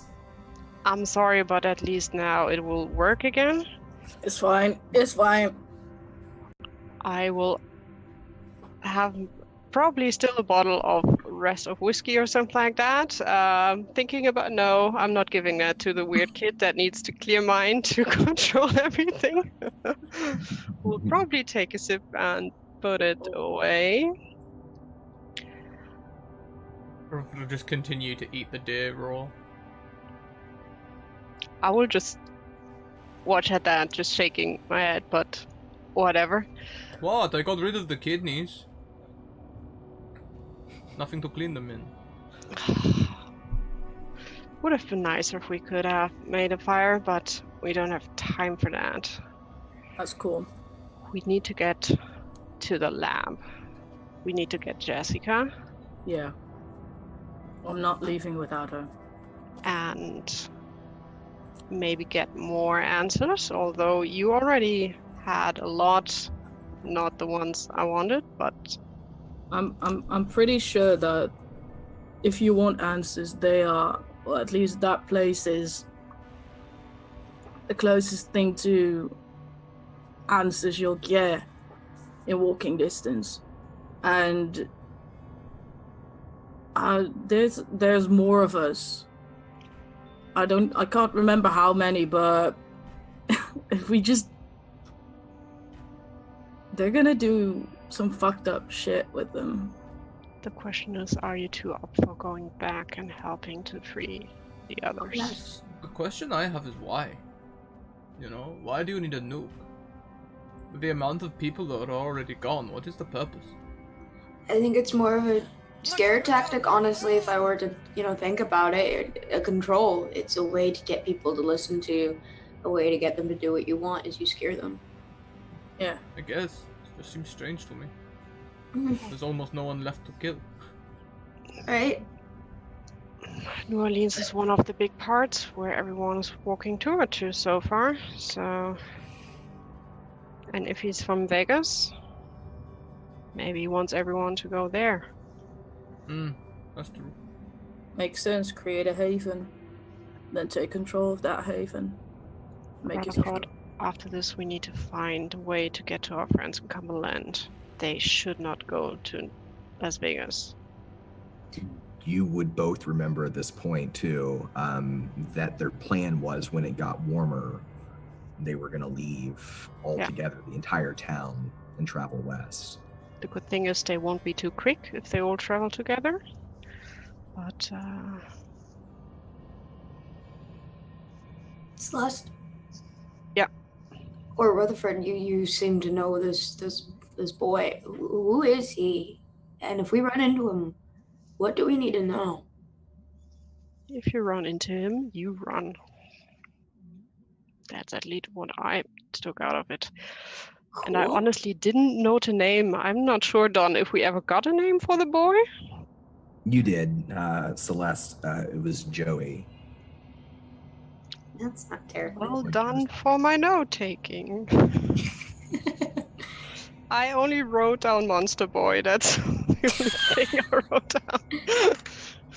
That's a mood right there. I didn't realize Joey got out. I thought he was stuck in the pub.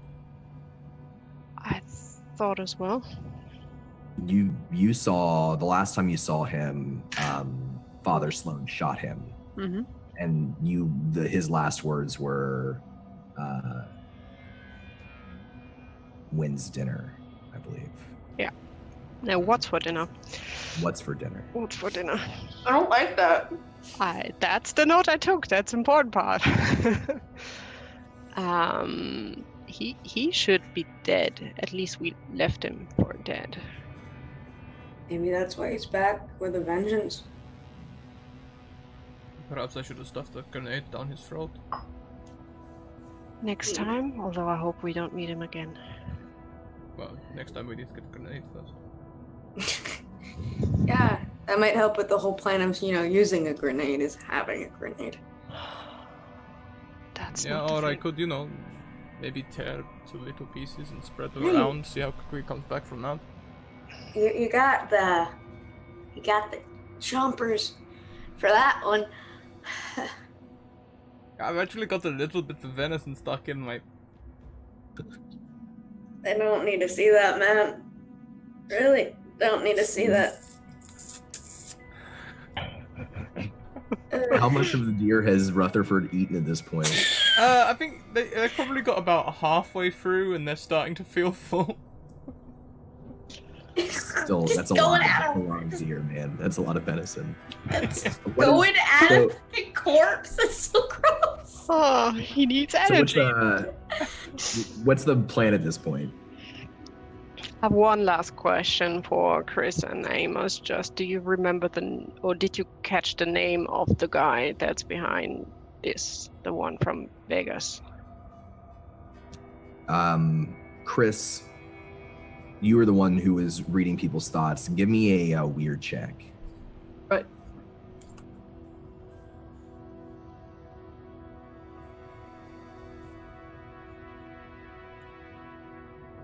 Oh, I do not have +2 ongoing, do I? You will get my re-roll. Thank you. I want that answer. Let's see if it works. Just hoarding mine at the minute. Yes. Yay. Thank you. You didn't remember it until she asked the question, but when she does, the name's in your head. It's just there. You're not sure where it came from, but the name in your head is Randall Flagg. Randall Flagg. I knew that answer, but now Celeste does it too. We heard the name Flag before. Rutherford ignorant. Did we? When? The dying werewolf in the pub. That was his last word when I asked him who was behind this. Oh, I just thought he meant like America or something. I wasn't sure, but now we know it's a name.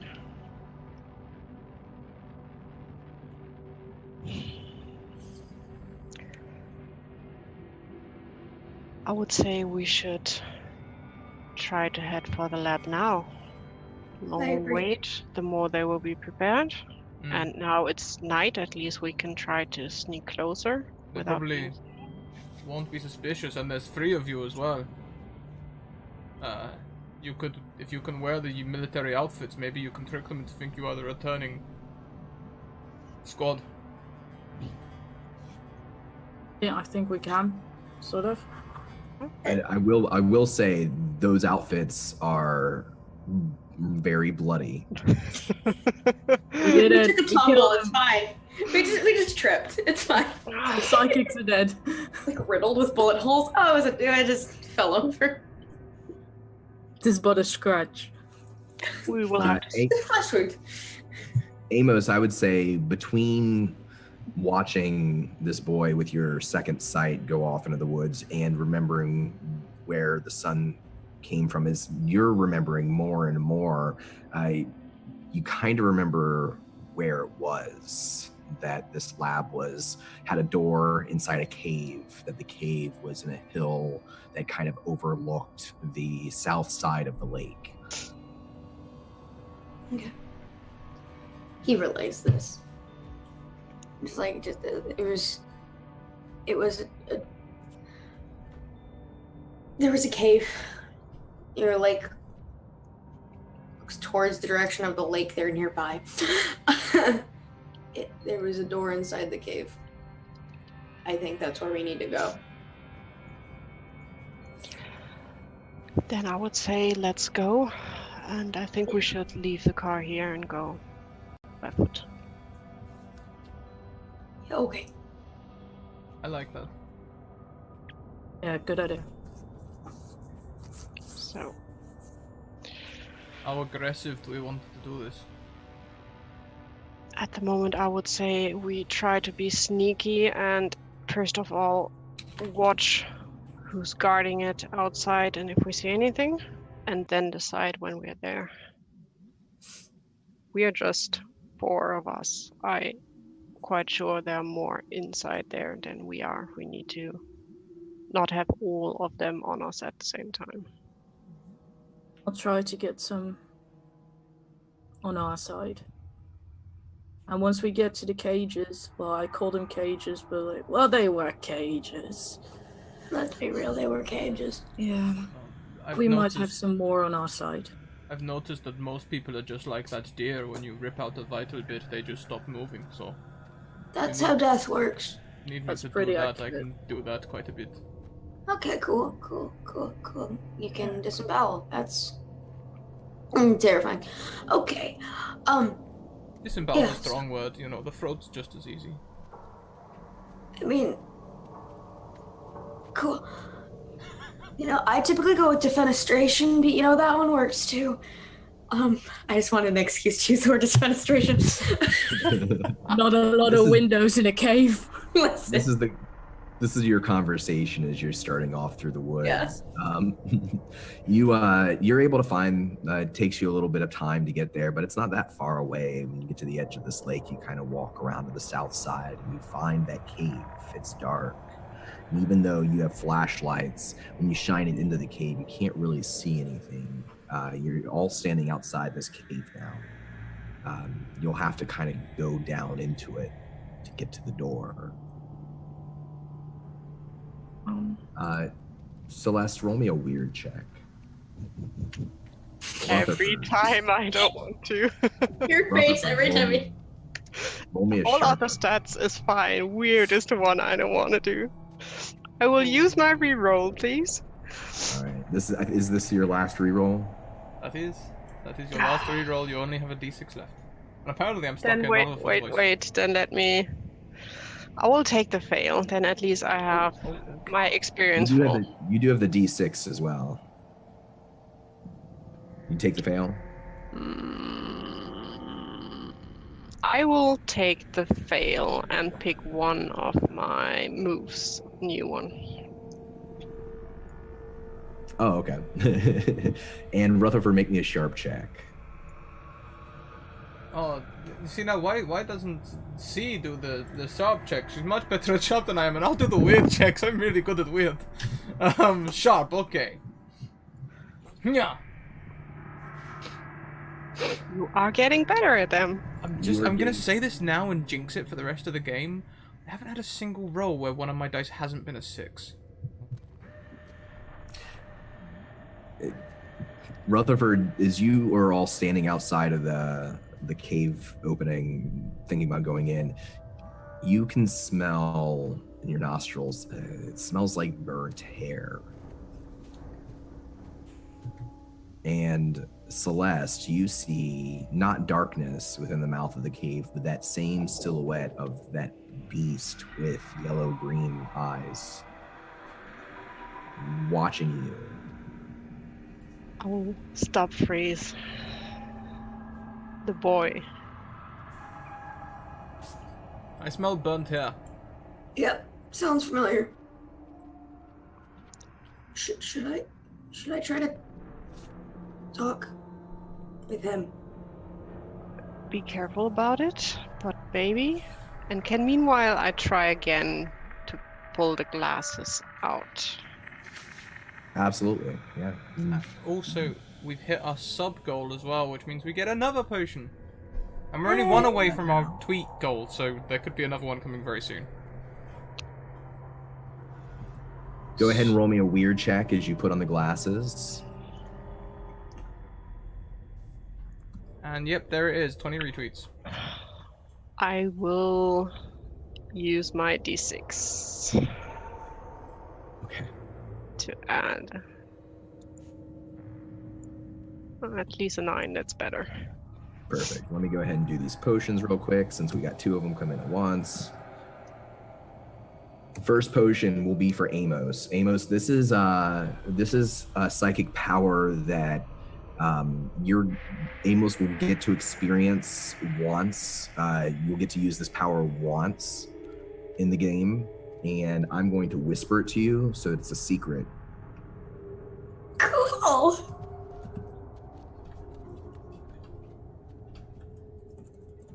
And then the second one is going to be for Chris.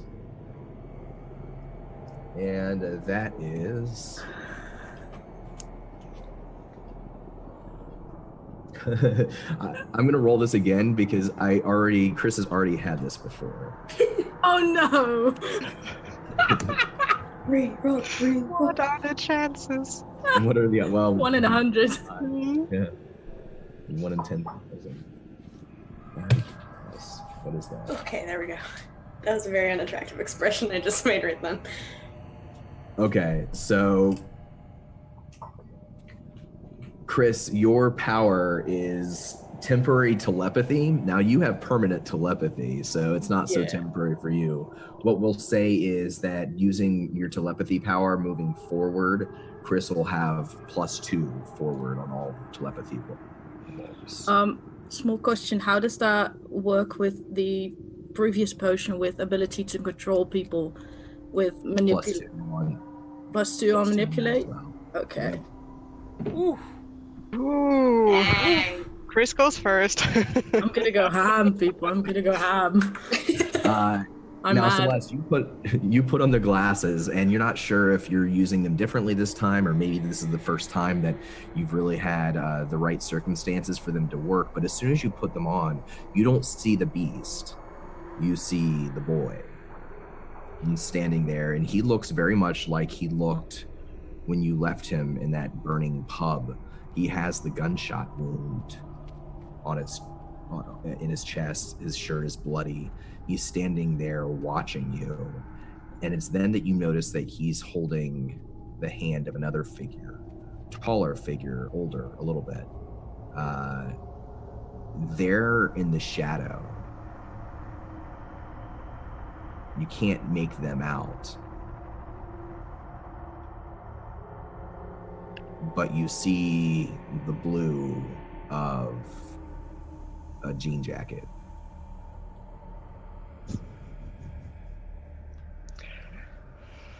Amos is going to, as she's doing this, because he has no idea, he's just going to kind of use his telepathy to kind of reach out and kind of try to talk to the kid and say, "Hey there, are you okay?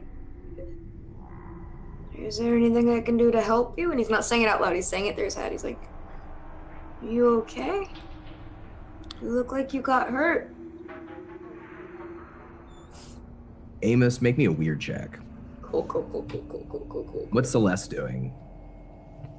She is basically frozen. She has definitely her... probably now the assault rifle up, and is still thinking about if this is real or if Can she just with the glasses figure out if it's really, if they are there, or if it's like mind tricks like the time he was, at least the jean jacket guy was there before? Yeah, you can tell with how good your roll was. Let's say that this is the glasses that are giving you a reading. This is some sort of psychic projection that they're not physically there. Okay. Amos, I have a question for you. Sure. My question is, when was a time that you were betrayed by someone you trusted? The music just got really loud in my end. That was spooky. Okay. He was probably... Because we're in... What state again? Kentucky. We're in Kentucky, right? So it was probably right when he was about to reach Kentucky. He was probably traveling with someone he had just met recently, but they had bonded over what happened to their families. They had kind of bonded over the shared experiences they had. And he let his guard down. He thought he could trust her. And then one night, he woke up just in time to see her over him with a knife. And he managed to knock her back.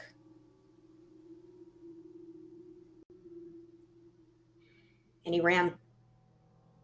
He was too scared to do anything else. He didn't know what to do. He was terrified.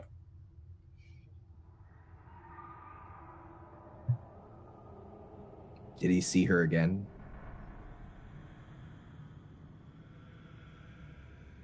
I don't know. I don't think he has. He hears her now. When the little boy opens his mouth, it's her voice. Come back. You weren't supposed to leave. I don't...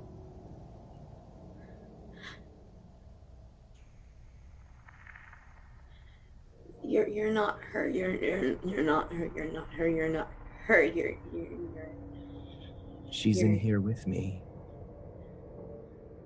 They all are. Annabelle. Whoa. She says she's sorry. She was just trying to make it. She didn't make it.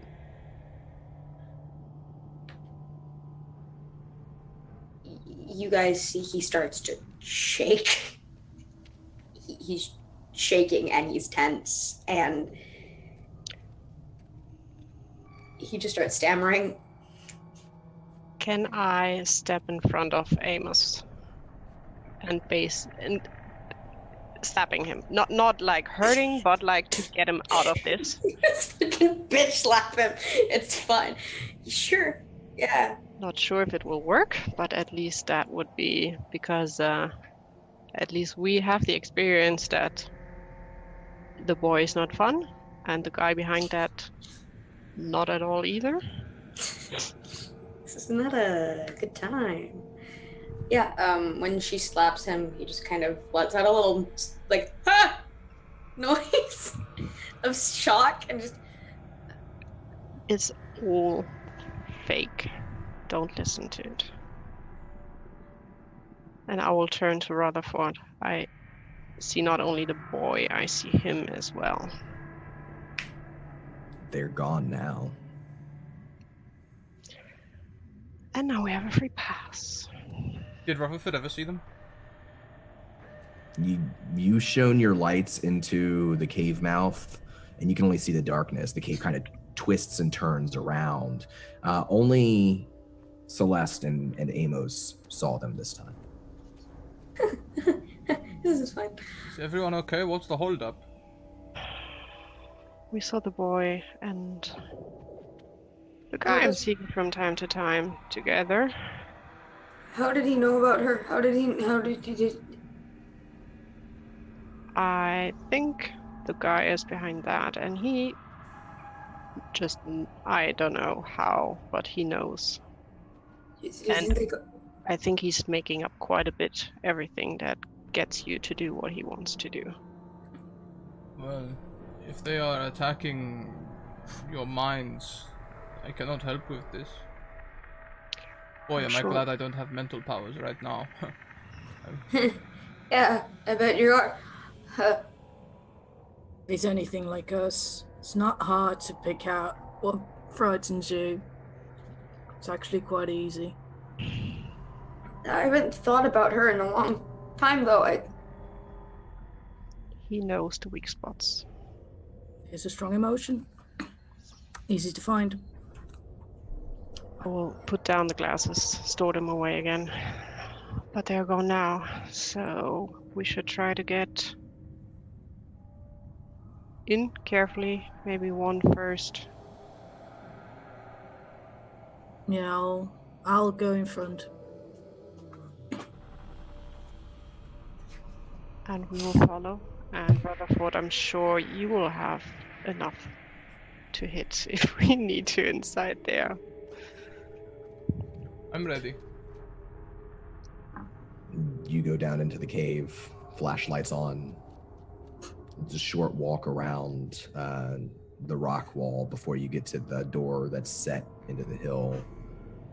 It's powered, locked, has a magnetic strip like what you would see at a sort of like a government locked facility. Was something in our pockets, maybe? Or anything attached to the clothing that we looted? I'm pulling out the key card that I found. I guess that would work. Just handing it to Chris to try if this is working. All right. Before I do that, I take a moment to listen to voices, to minds that may be behind the door. If I can hear anything else but these three. Are you speaking or are you just listening? I'm listening. It's quiet, like it's shuttered off, hard to hear. Maybe some sort of protection. Only two voices.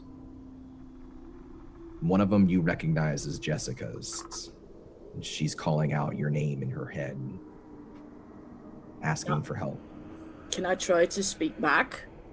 Roll me a weird check. That would be his first reaction to that. That's an 8. Yeah.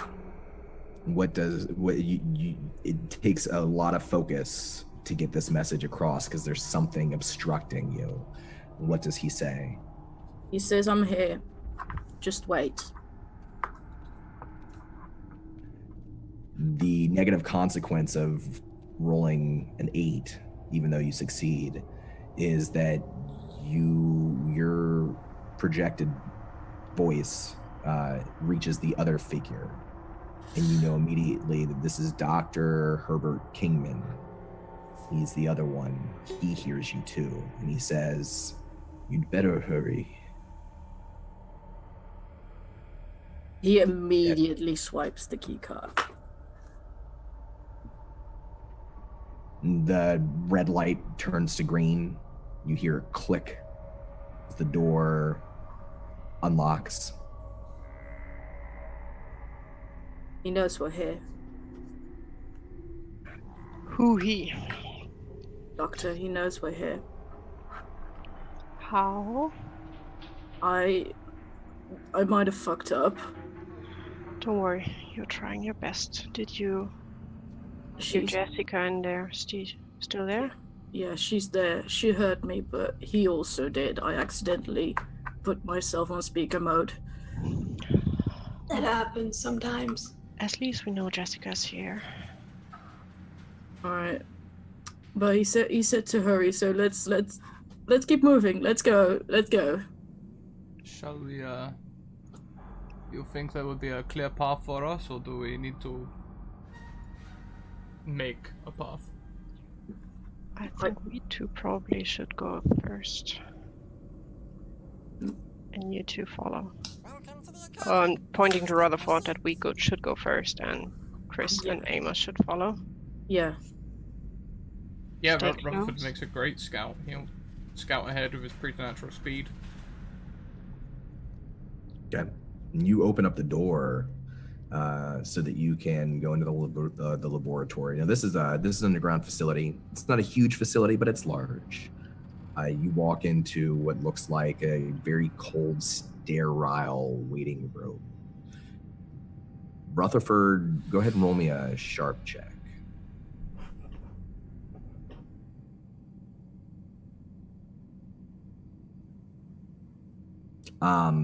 You smell that coppery smell of blood.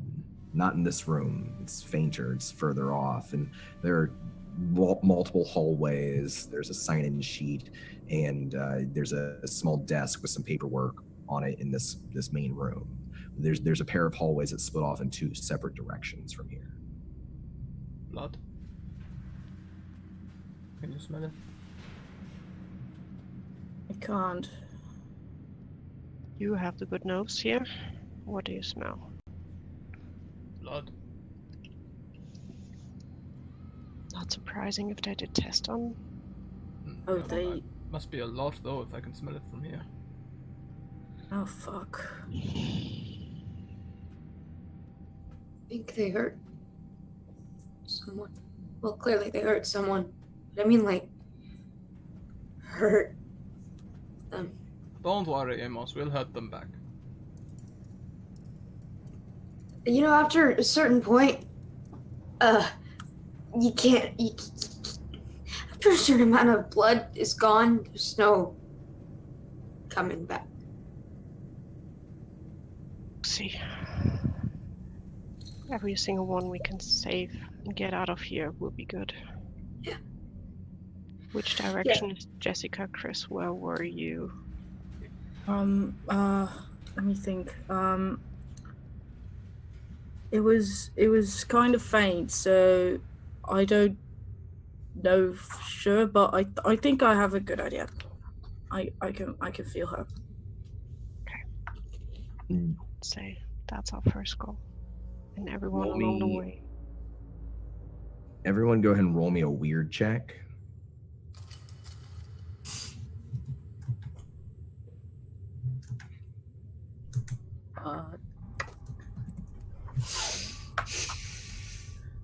We are That doing is a fantastic. crit success for me. That is the best I possibly could have done.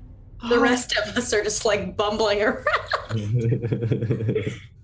We're stressed. I'll use two of my rerolls. I'll give one to Amos and one to C. Chris has a partial success at least. Okay. Thank you so much, because I am scared to use my reroll. Cool. Oh, All right. thank you. So,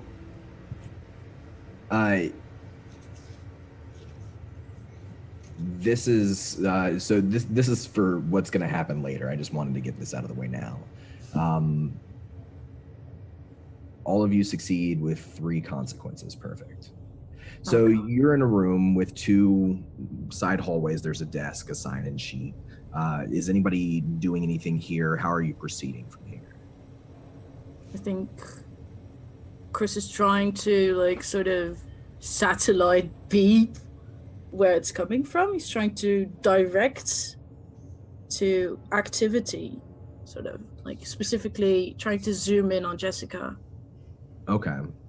Is there a specific ability that you're using? Yeah, I have a hunch, which is like when something bad is happening or just about to happen somewhere that I'm not, I have sharp, and then I know where I get to go, but how bad I roll depends on my timing. And Go my- ahead and roll me that sharp check then. Oh boy.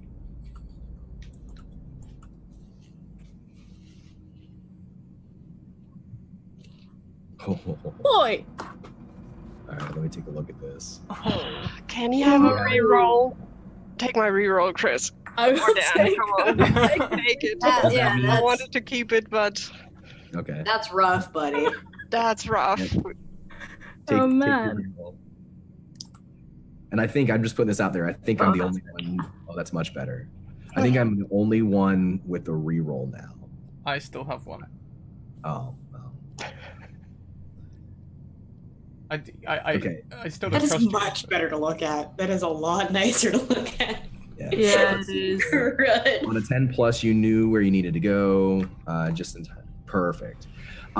So here's the bargain I'll make with you. More and more memory is coming back, Chris, about your time here. And you know that there's a few different areas of this lab. You didn't see every room, but you know you're starting to remember the basic layout. Down the left side are the cells where they kept you. And that's in the furthest cell, that's where you're feeling that ping in your head where Jessica is. But you also know that down the other hall is where they actually have their offices, where they would keep any of their research, anything like that. I think he's gonna. Yeah. So like, I know she's there, and he points to the left, but I think what you guys also want is answers, right? Yeah. Their research is that way, so we gotta make a choice, or we gotta split up. I don't know. I don't think splitting up is a good idea. Rather thought I find that we get Jessica first and whoever we can get and then go for the information. And the others, meanwhile, can maybe try to leave.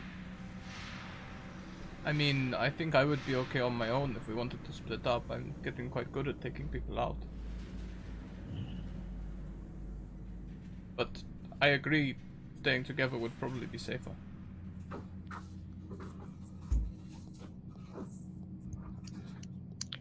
I mean, what are scientists going to do? I can take their research, like taking candy from a baby.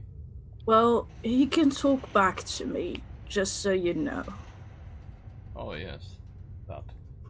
So, I don't think he's much like, no offense, C, but... I'll stay I would with say let's try to stick together. Get at least Jess and maybe others. Yeah, the cells are on the left, so we can either break up in the cells and head to... Yeah, she's in the back. I know that. I can feel her. Okay, let's go. Right. I have a couple of questions to ask everybody. And I'm going to start with Chris. Chris, what was a time when you were young, a child or a teenager, that you experienced something very, very scary, and then someone important comforted you, helped you get through that moment?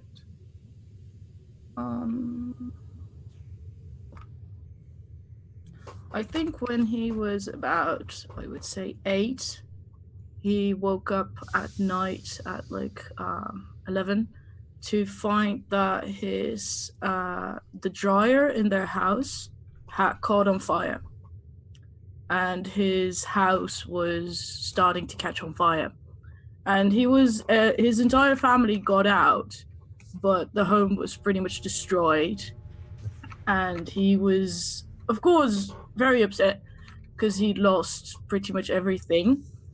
But he remembered that there was a firefighter who carried his sister out of the building and helped his mother out of the building. His father carried him, and that was his intention as a child. Due to that, was to become a firefighter. And he remembers how his mother, and well, primarily his mother, comforted them, and he remembers looking up to, well, especially the firefighter that carried his sister out and told him that everything would be all right. All right. Celeste. Has she ever been in love? Would say not really. Crushes, yes, but not really. And Amos. That Who is was the my name. first who was the first person you lost the virus that you care about? The first person that Amos lost was his little sister. He had him, his mother, and his two sisters. One younger, one older. When the outbreak happened, there was mass hysteria, of course. There always is in things like that. And at first he thought, this has to be a dream, this can't be real. And 2 days in, he kept telling himself, this is gonna pass, this is gonna be fine, everyone's gonna be fine, everything's gonna be okay. And then his sister started coughing. Harder than she had been, and soon she couldn't stop coughing. She couldn't stop coughing, and then there was blood. And his mother started crying, and he didn't know what to do. He couldn't do anything. He was helpless. And he held her, and he told her it was going to be okay. Everything was going to be okay. It was going to be fine. She wasn't going to die. It's fine. She's too young to die. She can't die. And then she stopped moving. And that's when he realized, this is not okay. This is not going to be fine. And that's when he lost his sister. You all move into the hallway where Amos and Chris, you were kept. There are 3 cells on either side of the hall. They have heavy metal doors with small windows, glass, barred windows, large enough to look through, not much else. A slot for food. And then there's a door at the end of the hall, also the same. You remember, Chris, that your room was the first on the left. Amos, yours was the first on the right. You probably looked through the window and saw each other looking back at you in small comfort. As these memories creep back into your mind, you again and again see the flashing overhead light capturing and haloing the face of Dr. Kingman. Kingman, a bald man, severe features, a pointed nose, cracked, dry lips. It's quiet in this hall as you step in. Chris, you can feel the ping. It's still there. It's at the end of the hall. In the final door.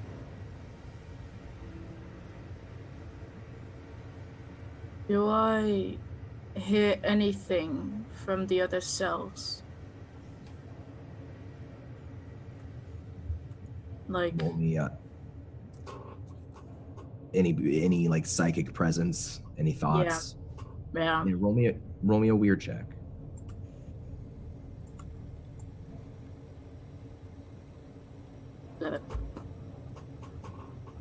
No. They're all quiet. Chris feels his blood sort of run cold when he hears silence. And he feels himself get pulled towards that end of the hallway. He's not thinking in a strategic matter at the moment. He needs to go there. That's what he feels, and he's already going there. When he moves, I would step in front of him because I don't want to go in first inside any door. He's very surprised when sees in front of him. Like, he was pretty much zoning out, and he's like, I don't want to startle you, but let me go first. Which direction? straight ahead. The other cells, are they locked with keys? You could try them, see if you can open them. They have key card slots, much like the door that you came in through. But we could also just look inside, right? You could look through the windows, that's correct, yeah. I would just, basically the next door I'm standing next to, I would just try to look inside and see if someone is in there carefully. Rutherford, with your extreme 15 on your weird check, I'm going to let you ask me one question about this place, and I'm going to give you an honest answer. And it can be a weird question.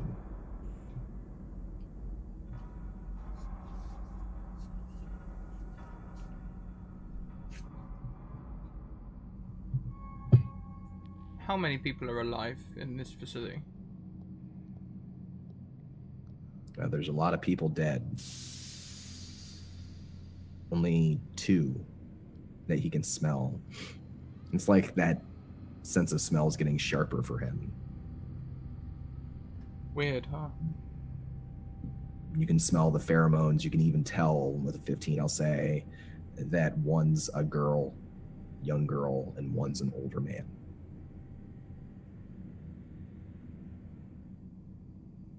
There's something very wrong here. I was expecting this place to be... I feel like that's kind of a given at this point, Rutherford. I was expecting this place to be full of people like me, soldiers who would be battling us on the way through, but my nose is telling me there's only 2 people alive in this entire place. What? Yeah, Amos. Listen. He does. Kind of reaches out with his mind, trying to get anything, anyone, anything. Roll me a weird check. We'll cut back to that in a second. Celeste, you look through the window. This is the second door on the left. As this conversation's going on, and what you see inside is a bloodbath. There's multiple soldiers, the armed men, torn apart limb from limb all over the floor. The entire floor and the walls are just streaked with their blood. And there's one of the werewolves in there too. This particular werewolf is being swarmed, also dead, but swarmed by rats and crawling over its body, gnawing at it. And then he's in there too. Jean jacket, big smile, looking back at you. He steps closer to the door and wraps his knuckles against the metal and peers out at you. I just shut, basically. I will just shut whatever I peek through. Taking a deep breath. Whoever was in there is dead. And not only them, something was on a killing spree. Why would they kill everything if they wanted to keep us? Makes me think that perhaps we are not Chinook after all. Amos, you don't sense any living people in these rooms to your sides, these cells, but you do sense all around you. It's more like the smell of burnt hair. And now that you've opened your mind to it, you can't get that smell out of your nose.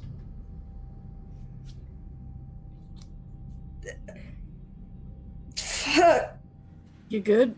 It's everywhere. It's everywhere now. It's everywhere. It's everywhere. What is? That smell. Picked it up first in the tunnel outside. He's gonna look at Rutherford and Celeste and go, "What is he?" I would be still standing at the door. I shut it, but I'm still holding it and still like...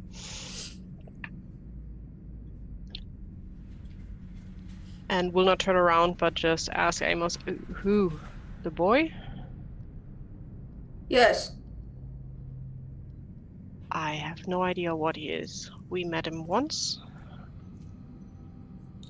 And we thought we killed him. It's proliferating the entire area everywhere. It smells like burning hair everywhere. And it's just death. It's death and that smell. Rutherford, roll me a weird check as this conversation's going on.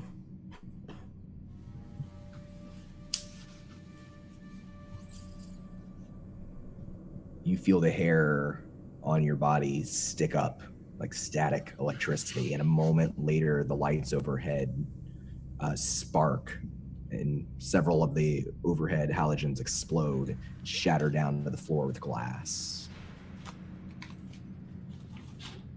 He's here. The light at the end of the hall is still, the overhead light at the end of the hall is still on, but the rest of the hallway's gone out.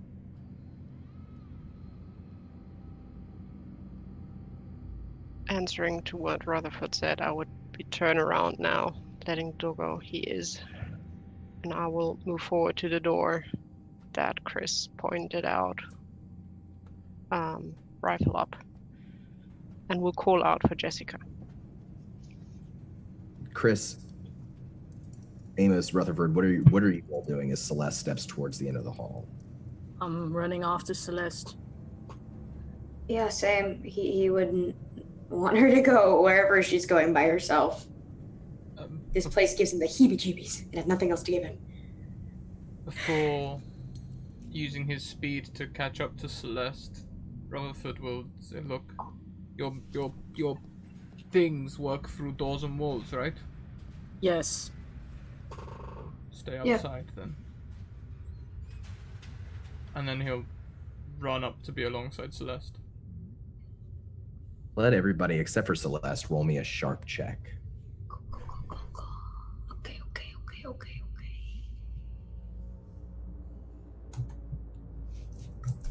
I only need one failure to gain a level. Been Oh, hoping man. for it all game. You're rolling too well, but please keep going. Chris, as you're moving down the hall, you think you see a shape move through one of the windows off to your right, through one of the other cells. Rutherford, as you're moving down the hall, you can smell the blood now. It's coming. There's dead people in all of these rooms off to the side. Amos, with your role, you know that you really shouldn't look through any of these doors, any of these side rooms. You really shouldn't. It wouldn't be a good idea. Chris looks like he really wants to. Amos he's gonna say, he's like, I saw something there. don't. Why not? Don't. Can I turn around? Would I hear them talk? I would guess so. Don't look inside. You don't want to see this. I don't know what it is. I don't know what's in these rooms. I don't know, but I just know that don't look. You don't want to. All right. Do you know? Focus on Jessica. Yes, we just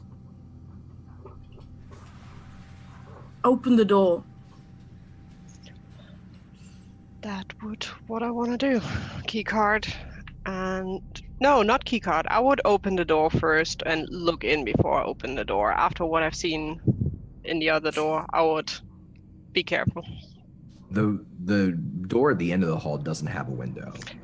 It does have a key card though. Then key card. Pulling door open.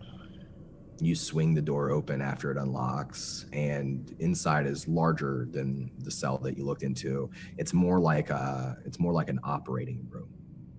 There's machines with tubes sticking out of them, and a flat hospital bed. Jessica is laying under it, the sheet pulled up to her shoulders, in a gown, several wires or tubes stretching from machines up underneath the sheet, and standing over her is a man in a white lab coat, sharp nose, sharp features, dark eyes, bald, old. He looks up at you as you enter. Chris and Amos, you recognize Dr. Kingman. This is the face you saw. This is the one who ran tests on you, experimented on you. Chris, you're starting to get the feeling that the changes and growths in your power might have something to do with your time here. He looks up at Celeste as the door opens, and he says, "You could have gotten here faster. Being out there, it's just a matter of time." Step away from the girl. I'm pointing Afraid. the rifle at him. Roll me a sharp check, Celeste.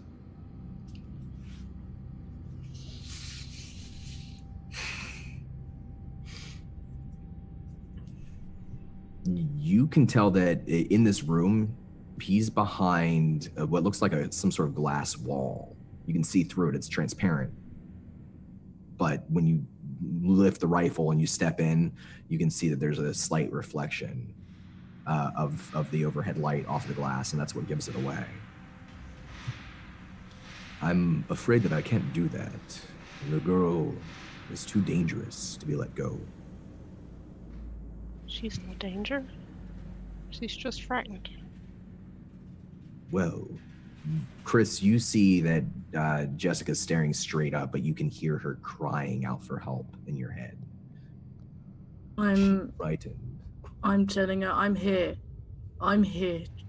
I'm standing here. You can't see me, but I'm standing here. I promise you. There's a slight calming to her pleas, but she's still afraid, very afraid. It's okay to be afraid. I'm afraid too. It's gonna be all right. It's gonna be like the fire. We were both scared, but we got out, didn't we? We got out.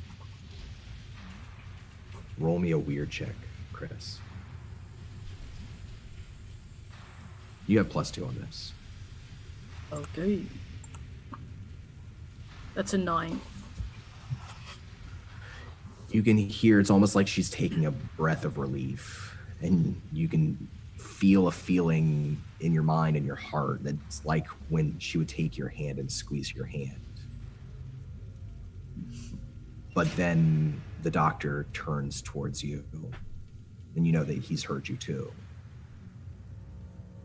He doesn't look afraid of him. He looks defiant. Like he's not saying it, but his face is clearly like, you want to throw hands? Let's go. I fucking love. Meanwhile, Celeste would try to figure out how to get to Jessica and the doctor. Can Rutherford try and punch the glass? Yeah, absolutely. Make me a tough check, Rutherford. And Celeste, make me a sharp check. I was going to say, while Rutherford was doing this, never mind, I don't think I gotta do it. I don't think I gotta do it, never mind. The one fail, that is probably not too bad. I'm taking a new Rutherford, move. You still have a reroll, right? I do. Okay. I don't want to use it though because I want to level up. Yeah. Never mind. And what's Amos doing? I just took a bite of goldfish. I'm sorry. Hold on. Oh no, it's okay. No, Rutherford, you slam. I mean, like with all your force, you slam into this glass. It's resistant. It doesn't crack. It actually kind of hurts your hand. I'm not going to make you take a harm because you know you're tough. You're a tough werewolf, but you're not going to be able to. If you like, you can make me have a harm because I just took the new thing, Immortal, which means I do not age or sicken, and whenever I suffer a harm, I suffer one less. Oh, okay. Yeah, you take a harm. But I don't.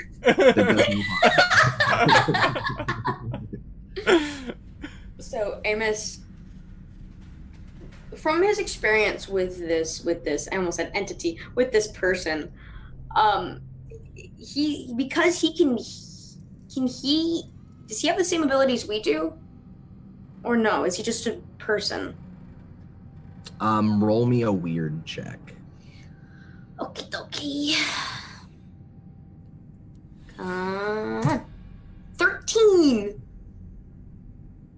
He's just a person. Now he's worked with you, experimented on you. He understands your mutations and your abilities maybe better than you do, but he himself has no abilities. He is just a doctor. You're sure of it. And It's fun. Okay, yeah. Celeste, Celeste, there's another door, there's another entrance you see into this place through the back. There must be another hallway that takes you into his half of the room. I will look for it, basically storming out, yelling at Rutherford. Look out for the others. You know, the doctor's going to call after you. Please don't waste your time with this. If you try to come in here, I will have to kill the girl. And you see now he pulls out a syringe, drips some sort of clear liquid. As he does this, sorry. No, go. As he does this, Amos is just gonna kind of, the look in his eyes just goes cold, and he goes, "See, you treated us like we're the monsters. I think we know who the real monster is here." And he's gonna lift his hands and he's gonna try to vibrate the air around the syringe so hard, using his telepathy, that it shatters. Sure, yeah. Give me a weird check. Because he can't inject her if it's broken. How's everyone else reacting? I'm freezing. The moment he says that, I'm freezing. I'm not moving. That's an 8. Can I gift Amos my last reroll? Absolutely. Cool. Make it count.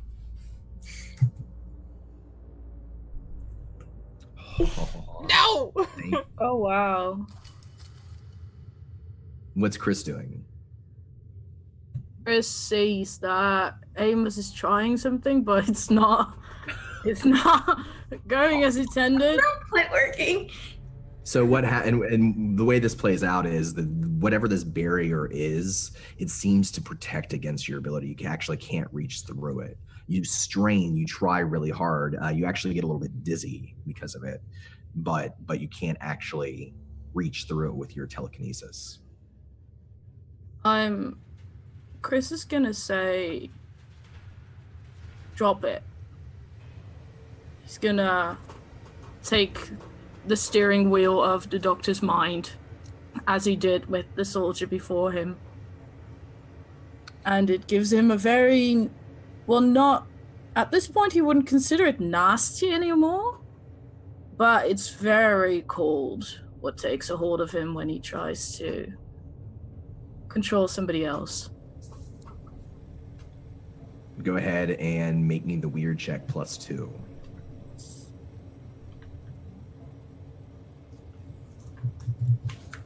It's a 13. The doctor's hand starts shaking as he's trying to fight you, but he drops the syringe to the ground. It cracks. It doesn't shatter, but it cracks. And he says, "You don't understand. I know that what I've done here seems wrong to you. It is I'm wrong. trying to save lives. You don't know what we're up against. Talk. There's a man in Las Vegas. His name is Flag. He intends to kill everyone who's like you. Isn't that exactly what has happened in this facility? Yeah, so you're gonna do it first?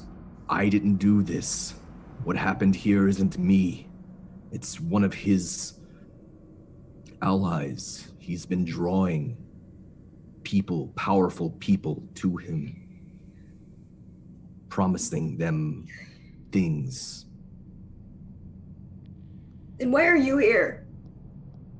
I'm part of what's left of the American government. This Could you have been facility. doping us up? Experimenting on us? Like we're some kind of animals?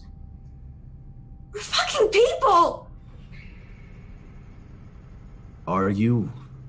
Yes. Are you Maybe. sure? More than I'm- you are. Look at the girl in front of you. It's a girl. Child. She's a child. At least we have some humanity. Yeah, even if we're not people in your eyes, at least we have more humanity than you do. Celeste, roll me a charm. Oh, I forgot earlier, but there was 100 bits donated to give Celeste +1 to their next roll. I completely forgot. It's only just occurred to me now. And it's a 6. That's not helping. Still Chris, thank you can see the girl's eyes go wider. He does look down at her, and she looks back up at him, afraid. He says, "I'm sorry for what I've done and what I have to do. But when one person has the power to kill thousands, millions, there's just not that. There's too few of us left." Just because we can doesn't mean we will. She will. How do you know that? She 'Cause can't she's the control noob. it. Then teach her.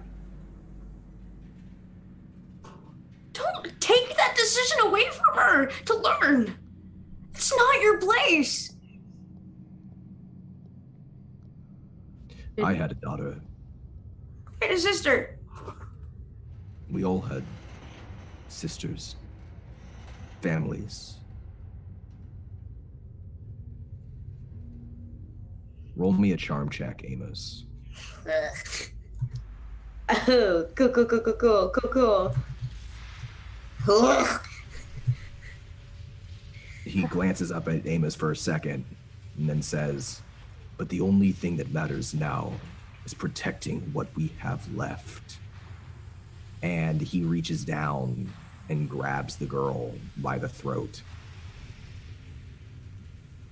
Is there a door or a weak spot or anything? I'd like to try and smash my way through. There's a door. There's a door on the other side. There's probably access by one of the other hallways. I would probably try now assault rifle at the glass and see if it breaks.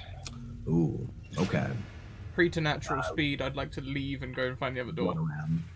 I'm going with Rutherford, using my sight to try to use a kind of telepathy. I got psychic telepathy to try to find the pathway that I need. All right. To save my life. So let's make some rolls here. I want a weird check from Amos. I want a tough check from Celeste. And I want let's call it a weird check from Rutherford.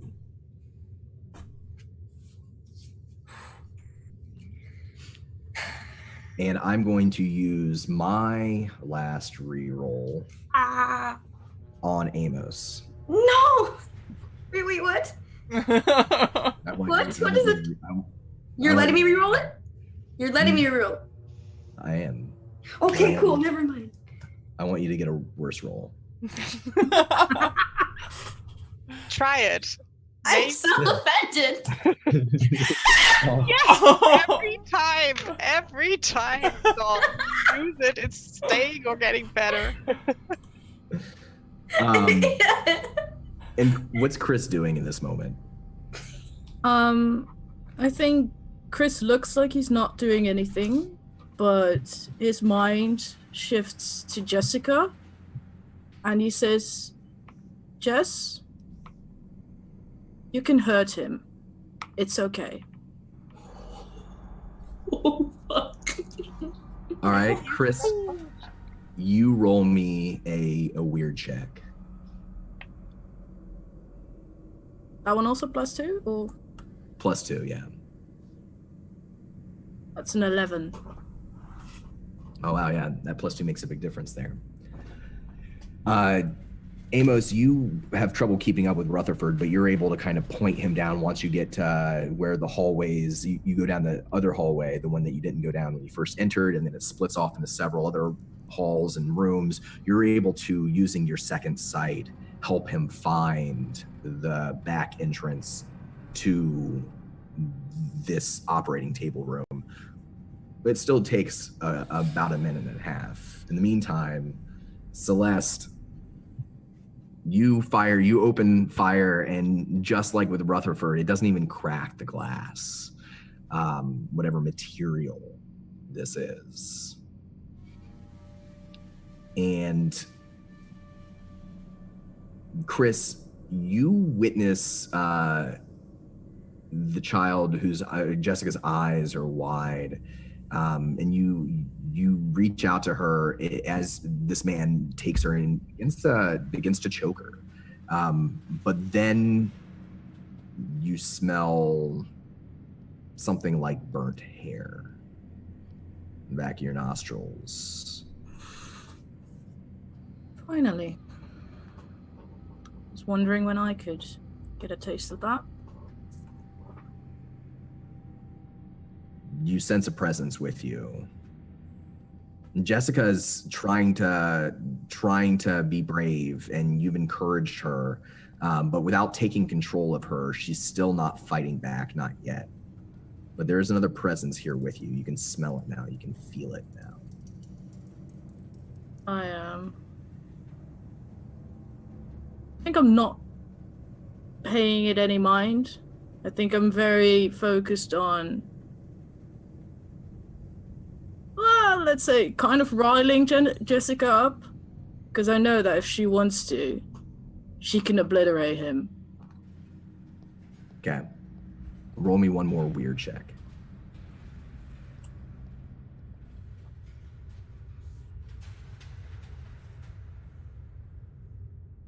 That's a 10. 10. The doctor's face is cold. It hardens. And if he struggled at first in doing this, that goes away after a moment. However, you've seen this before. The girl closes her eyes, and when she opens them again, they roll into the back of her head. And the fire starts on the table itself. The sheet burns away from her body. Her medical gown burns away. Her hair, her flesh does not. The doctor immediately lets go and backs away. He's, no. Please, you don't understand. This is for the best. Is it? Is it really? You know what she's capable of. You know. I do. But you're assuming I care about anything else than her at the moment. And that's a mistake you're making.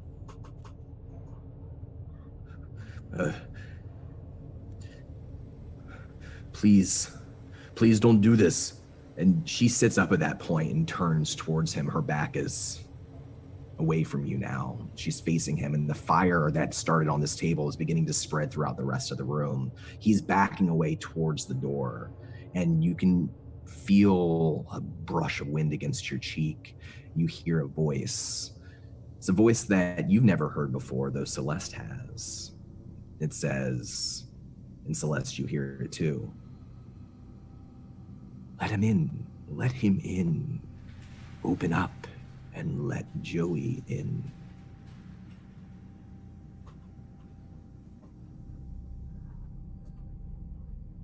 So we can fuck clean off. I will frantically look around, just trying to see if he's also here or if he's just playing mind tricks again. It's a large shape, like the shape of a bear or a large animal out in the hall, but it's just a silhouette, a shadow, except for yellow and green eyes staring onward, inward, not at you, but beyond you, to Jessica, to the fire in the other room, to the doctor.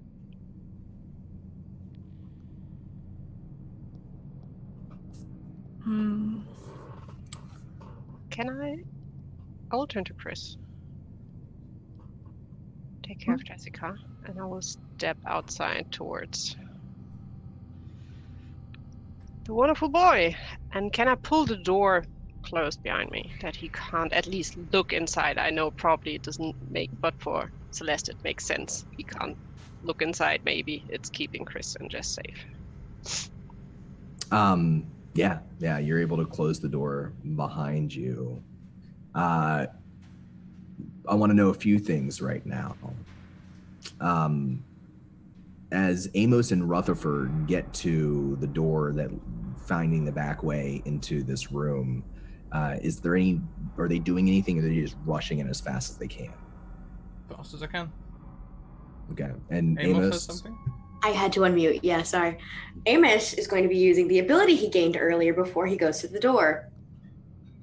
Excellent. We'll get to that here in a second.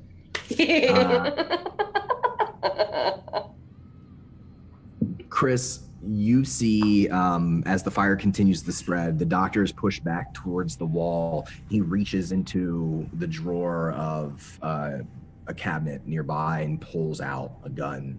And he says, "You don't understand, even if you don't care. This is what's right. This is what's right." Muted. Don't drop that. I will make you shoot yourself.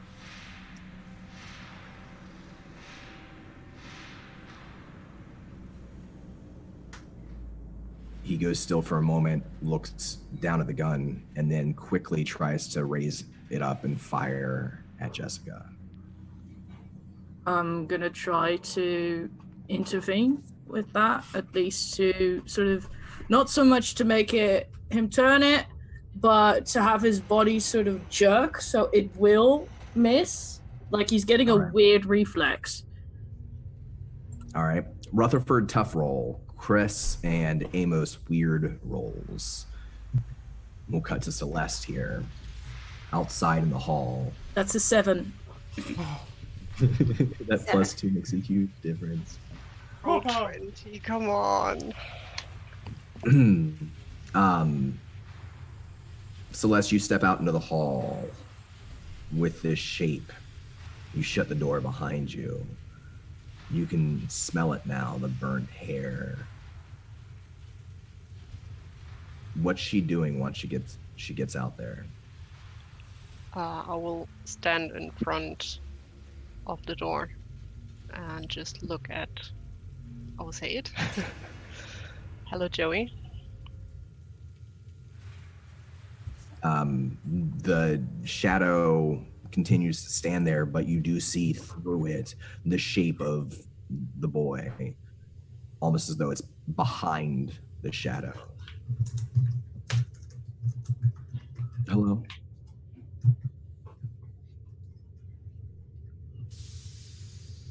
Did you hurt the people here? Oh, yes.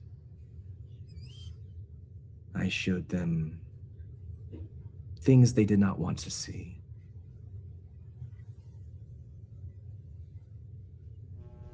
Why are you helping him?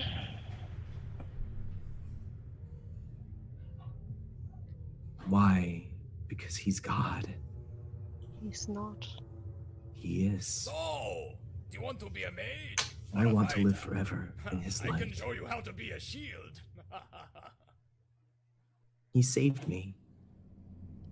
You and your friends, you shot me. You hurt me. You tried to kill one of us. We didn't know what else to do to stop you. Do you want to see something? Outside? The door to one of the cells, the cell right to your right, creaks open. Great. Why don't you go inside? I'm not leaving where I am. I just want to show you what you've been looking for. What I'm looking for is inside there. We found one and a second. Weren't you looking for your sister? She's gone.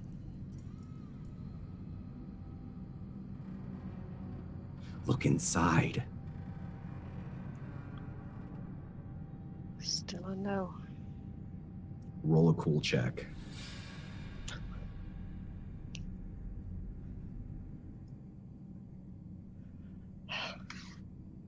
You are able to keep your composure, but the light above you shatters, and then you're in darkness. The entire floor, everything around you begins to shake, and he says again and again, look inside, look inside, look inside, look inside. But I'll say I'll let you do whatever you want here with a 12 in your cool check. She will... Will she shoot him? I'm really unsure about it. She will definitely not look inside, just to make that clear. She will stay in front of the door to make sure that he has no chance to get in. And she will quietly still try to talk to him and keep him busy to give the others inside some time. I can show you how to be a shield. Joey, I'm not going in there. She's gone. And your god is not a god. He's maybe the devil, but he's not God, because God would help you and not make you horrible things like he is doing. Why didn't you attack me in the woods? With your 12 cool check, I think he's not going to answer you and tell you, but you get the feeling, you believe that he can't hurt you unless you're afraid of him. That's good to know. And as you come to this realization, the shadows in the hall retreat. It's like a living shape. It sucked out towards the entrance to the laboratory where you first came in. You see this shape retreat through the hall, winding like a snake, and then it's gone. It's still dark here, but it's not completely pitch black. You don't smell the burnt hair any longer. I will still stay where I am and keeping watch for a little while. All right. Back inside with the results of those rolls, Rutherford, you swing open the door to this laboratory, and what you see is the doctor against one back wall. There's a fire raging. The girl is sitting straight up, and the fire is spreading outward from her. You've seen this before. She's just staring blankly at the door as you swing it open. What's Rutherford doing once he gets in? I'd like to make sure that she is safe, but simultaneously not get burnt again. So, like... How does he do that? Dive between her and the doctor. I'm not sure how much Chris has managed to affect the doctor, but I'll dive between them so that I'm a meat shield first. And then... And then what?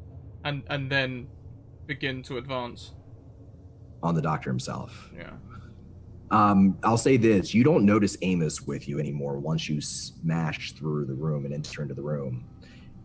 Amos, what are you doing? I am going to try to get up as close to the doctor as I can. And because my second set of arms are out, they're not wrapped around me anymore, they're going to I'm gonna try to get up behind him, wrap the lower set around his middle, and wrap the upper set around like I think it's called a full Nelson. I don't know. He's gonna lock the arms behind and then hold him behind the head so he can just completely restrain him, and just completely couch him off guard. Just kind of all of a sudden, what's happening? I'm gonna give you roll me tough, and I'm gonna give you +2. Cool. That's a 14. So you both burst in the room. Rutherford throws himself in front of the girl who's sitting up on this burning bed. Amos, you turn invisible. This is a power you probably didn't realize you had, but this is a newly developed power. Like Chris is developing powers, Amos is developing powers, and you turn invisible and you look down at your hand and you realize he can't see you. So you beeline straight for the doctor, even as the doctor raises the gun. And Chris, you cause the doctor's hand to shake and jerk off target. Now, there are some negative consequences. You all succeed at various levels, but the consequence here is that it isn't Rutherford who gets shot, even though he throws himself in front of the body. As the doctor's hand jerks out of the way, it fires and hits Amos, even though Amos is invisible. With your tough roll, you can still get to the doctor. You take a shot in the stomach. I have armor. I don't know if that helps. It reduces the damage by 1, so you'll take 2 harm. That's fine. He pulls out this magnum. So he fires the magnum, and you take a shot in the stomach. But you are able to get to the doctor, and with a 14, which is a fantastic roll, you are able to quickly, and he's grunting, he's fighting, the fire's spreading. And he's saying, no, please, you can't let her go. If Amos has him restrained, Rutherford will just come forward and just end him. He's holding onto him, and he's just gonna yell, "Chris, tell her to stop!" I think I am. I think whilst this is happening, as I get him to go to shoot off target. Yes, sorry. Wow, my English. I immediately check in on her and I say that's good. That's good. You did fantastic. That's good. Roll me a weird check, +2. We have a last-minute D6 come in for Amos. Thank you very much to Otherdoc and Greg, also known as Tales from the Grim, for the subs. She turns, no longer looking at the door or the back wall, as she turns back towards you. She looks at you through the glass and she smiles, and her shoulders drop a little bit, and the fire begins to fade out, leaving behind just embers and ash. She stands up from the bed and moves to the glass window and presses her hand up against it. I put my hand up against it immediately and I go, "They're gonna get you to me. Don't worry. I'm always gonna be there, you know? We're gonna do this together." And she speaks, which is a rare thing for her. She says, "I'll always be there for you, too." That's right. That's my girl. Meanwhile, Amos and Rutherford. Amos, you're holding the doctor. He's struggling, still invisible. As they're reuniting, Rutherford, how do you end the doctor? I'd like to wrap my claws around his neck and rip his head off. Please don't hit me in the process. You can't see me. Please don't kill me. Oh, yeah, roll me a tough check. Oh boy, I'm already bleeding and shot in the fucking gut. I have a reroll. I got a reroll donated. I I'm don't gonna like use that. it. I'm gonna I use didn't it. like that chuckle. I'm gonna reroll. Oh god. Use your reroll. Please do. Yeah.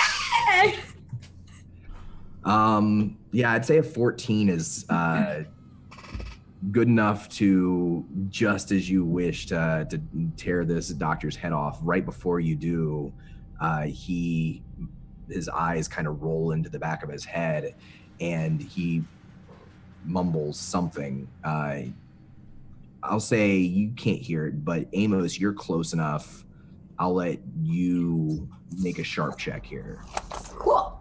You have a d6 to add as well. I have a D6 to add. Well, I rolled an 11. I think I'm good. Okay. You hear right before Rutherford just tears him apart. Cool. You hear him say, "Don't let her go to New Orleans." And then, this is disgusting. First off, you're invisible, but the blood that's coating you as this happens right in front of you makes you kind of visible. It's not going to be a clean rip either. It's going to be like That's right. some of the spine's going to come out as well as he just rips it off. So like Mortal Kombat this shit. Yeah, not all of it, but at least a couple of bits, you know. Couple of vertebrae worth. Ugh. The doctor slumps to the ground, and you're standing there, and Rutherford and Amos over this body. You may not be able to see Amos, but all of a sudden you see the blood spattered thing. That's kind of strange. You see it bend over, and all of a sudden there's vomit. You just hear it block, and he throws it up because that was gross. Amos? That was you? I thought it was Chris. I thought Chris had held him. Are you okay? You can't see me, so I can't answer. Ow, ow, ow. Everything. Nothing feels good. Nothing feels good. It's about that time that Amos, your minute of invisibility ends, and yep, you're back. And he kind of, when Rutherford looks at him, he's like clutching his gut, and there's like blood pouring out of his fucking gunshot wound. He's like, You should get Celeste to take a look at that. yeah, that'd be nice. Yeesh. So we all come back together here with the girl Jessica, who's quiet again, and as soon as she can physically touch Chris, she runs and wraps herself around Chris, and she won't leave his side. He picks find her yourselves. He picks her up and he just like holds her just as close, sort of looking over her shoulder at the rest, like, so. The rest of you come together too. You're in this laboratory, and I'm gonna let you each ask me one question. If there's something you want to know that you think you might be able to find out from this laboratory, we'll say with everyone gone now and the presence of Joseph the boy and whatever else was there gone now as well too, you are able to look into anything you want that they were researching here or doing here. So we will start our end today with one question from each of you. And let's start with Rutherford. Rutherford,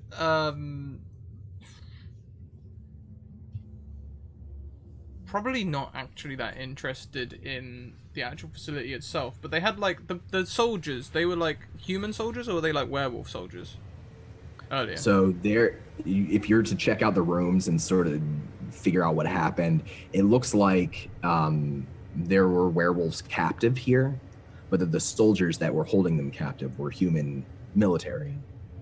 In that case, I guess I'd be interested in collecting some of their records to just see if we're all the same, see if different things affect us differently.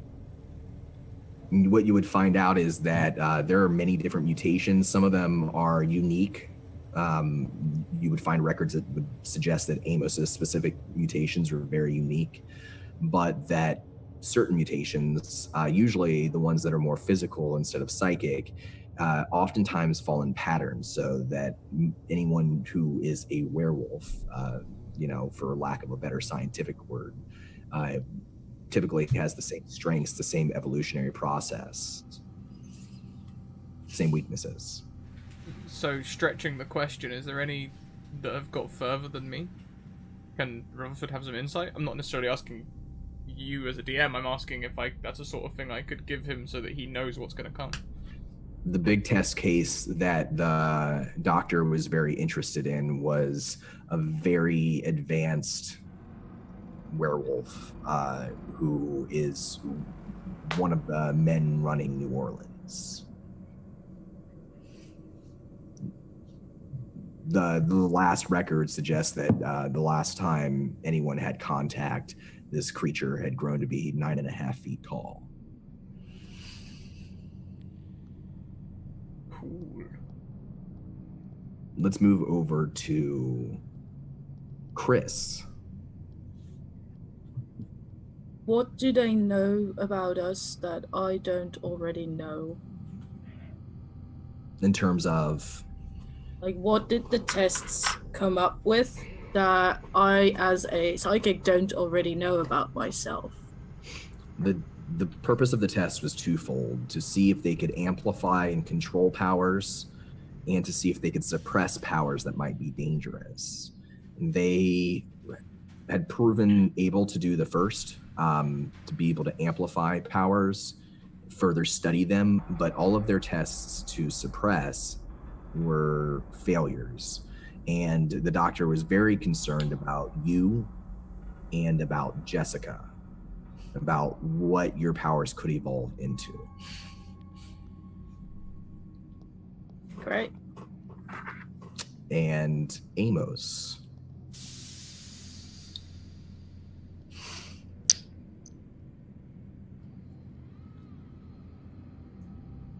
Welcome to the Academy. Please take your seats. Did Annabelle come through here at any point? Was she actually involved with this in any way? Or was the little shit just fucking with my head? None of the research suggests Annabelle or even knows about the child, which is strange. But we'll say, through context and your own psychic abilities, there was an element of truth to what the boys said. You feel pretty certain that the child is not living, not entirely dead, somewhere in between. And the truth is that Annabelle is dead. You know it.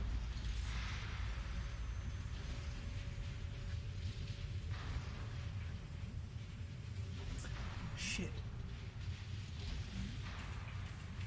Solid. Celeste. Rutherford has another question, as it seems.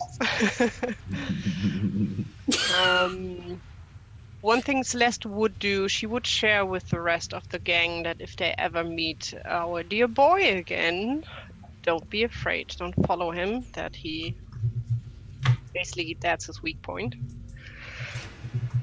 And her question would be, are there more labs like this one around the country?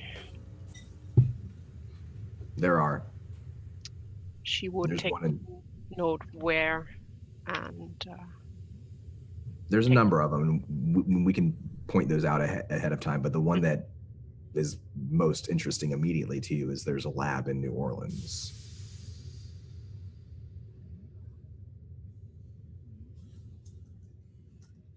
Okay. And as we all come together and we all look into our own things, we find ourselves where we sleep tonight. Can I ask one more question? Is there any sign of our little sister? I'm surprised that you didn't ask that. I know! I have very limited knowledge of your guys' story as a whole, and I'm like, wait, why didn't you ask about your sister? No! Because I'm not asking. For me, I'm sure she's dead by now. I'm done with this fact. Because Scrat's stupid, okay? Rutherford, roll me. I'll let you see what answer I give you. Roll me a sharp check.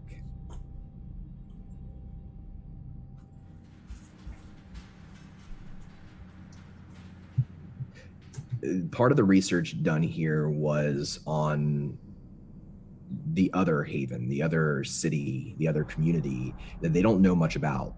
They're very antagonistic with the American government, is very antagonistic with the people who've made haven in Las Vegas, run by a man named Randall Flagg. And you find what looks like a list of people who are known residents of Las Vegas, and you find your sister's name on that list. Now, whether it's your sister or not, you don't know, but it's the same name.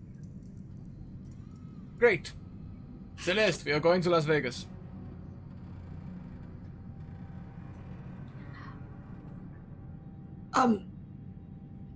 Guys, Mm-hmm.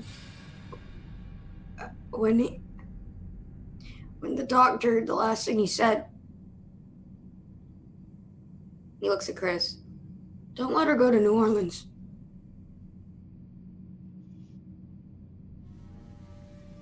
That's what he said. His last dying breath. But that's probably. It was more of a. What? I think we shouldn't bring her near New Orleans or Las Vegas. I agree. Also, if it wasn't as much said as it was splurt. It wasn't an experience I ever really wanted to have, but here we are. Rutherford, thanks for not missing. Also, last night, I was shot. I was shot in the gut. Please help me, please. I don't. Could before we rest or before we really try to search, I would try to help Amos. Yeah, make a cool check. I'm scared. Please pull the Don't bullet hate out of me my if I body. hurt you more. Please don't hurt me more. Oh no, an 8 at least is not hurting more. Let me see. So you heal 1 harm, you stabilize if you were unstable. Excellent. So she's able to control the bleeding and help you out. Where are you sleeping tonight?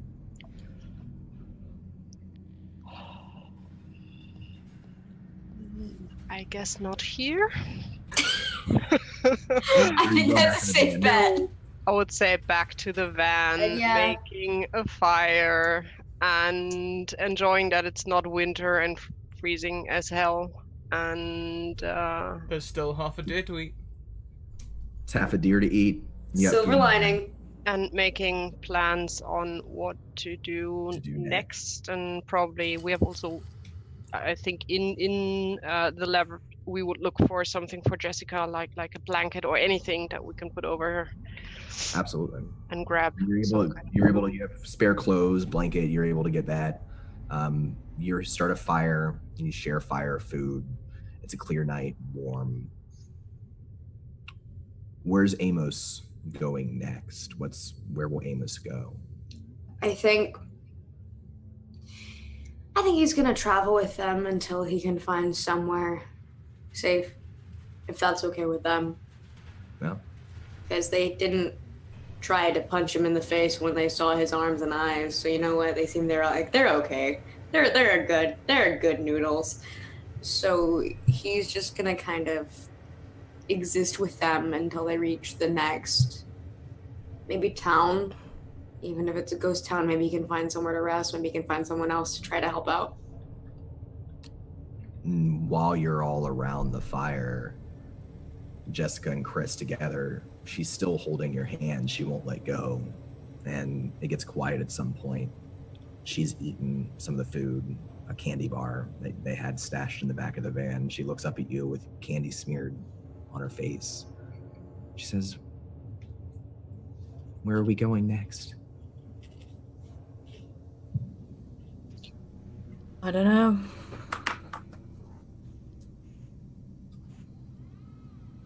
That's a very good question. Why don't you head north? If you head north, you are heading away from both Las Vegas and New Orleans. up in the snow, somewhere where her heat talent will be appreciated. Well, that's actually not bad. If you don't mind, I could tag along for a little bit. Keep each other safe. He looks at Jessica and he's sort of like, do you want to add another person to our two-man show?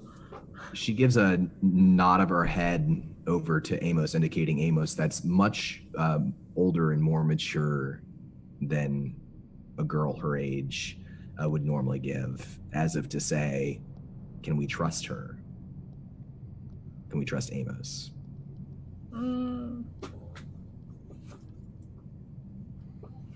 I sort of lean into her, like, very, like, we're stronger than him.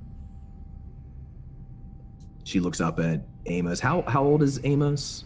Amos is in his early to mid 20s. He's young. He's a young dude. And she offers him a smile, and she holds out her other hand. She says, we could always use more friends. He's gonna he's gonna reach out with one of his lower hands, not his upper set, but from his lower set, and kind of gently shake her hand. Very gently. It's very like, okay. Celeste, as everyone's kind of making plans and eating and dying down for the night, roll me a weird check. Okay, before I do so, I would ask Chris and Amos if they go north, if they would do a stop in Cumberland and see if our friends are still there, to tell them that Las Vegas is not the way to go. They should basically stay where they are. They're the safest there. Well, like, if you have friends there, at least we'll have somewhat of a connection to maybe they can do us a solid. I'm sure they are willing to help. They are happy for anyone willing to help them. They're good people there. Watch out for Even armored. if you just stop there for a bit and then move on. And sorry, Scran. No, it's okay. I was just saying, watch out for armored cars, just like this one. All right, that sounds fair. Then again, All right, I think as long as our friend keeps his everything concealed, we can pass for a couple of very normal people, I guess. We are totally human. I'll make sure to keep this and this under wraps. We will help to get you a car that you can drive north. That would be awesome. You continue to make plans. You finish your evening. You have a nice night of sleep with the 7, which is a success. Celeste, you're able to sleep peacefully. It's the best sleep that you've had in quite a while. The negative consequence is something that Celeste doesn't see. Nobody sees. It's 3 figures watching the campfire from the black of the woods. Small boy with shining yellow-green eyes. A man with curly hair wearing blue jeans and a blue denim jacket. And Celeste and Rutherford's sister. But that is where we will end today's episode. Sorry?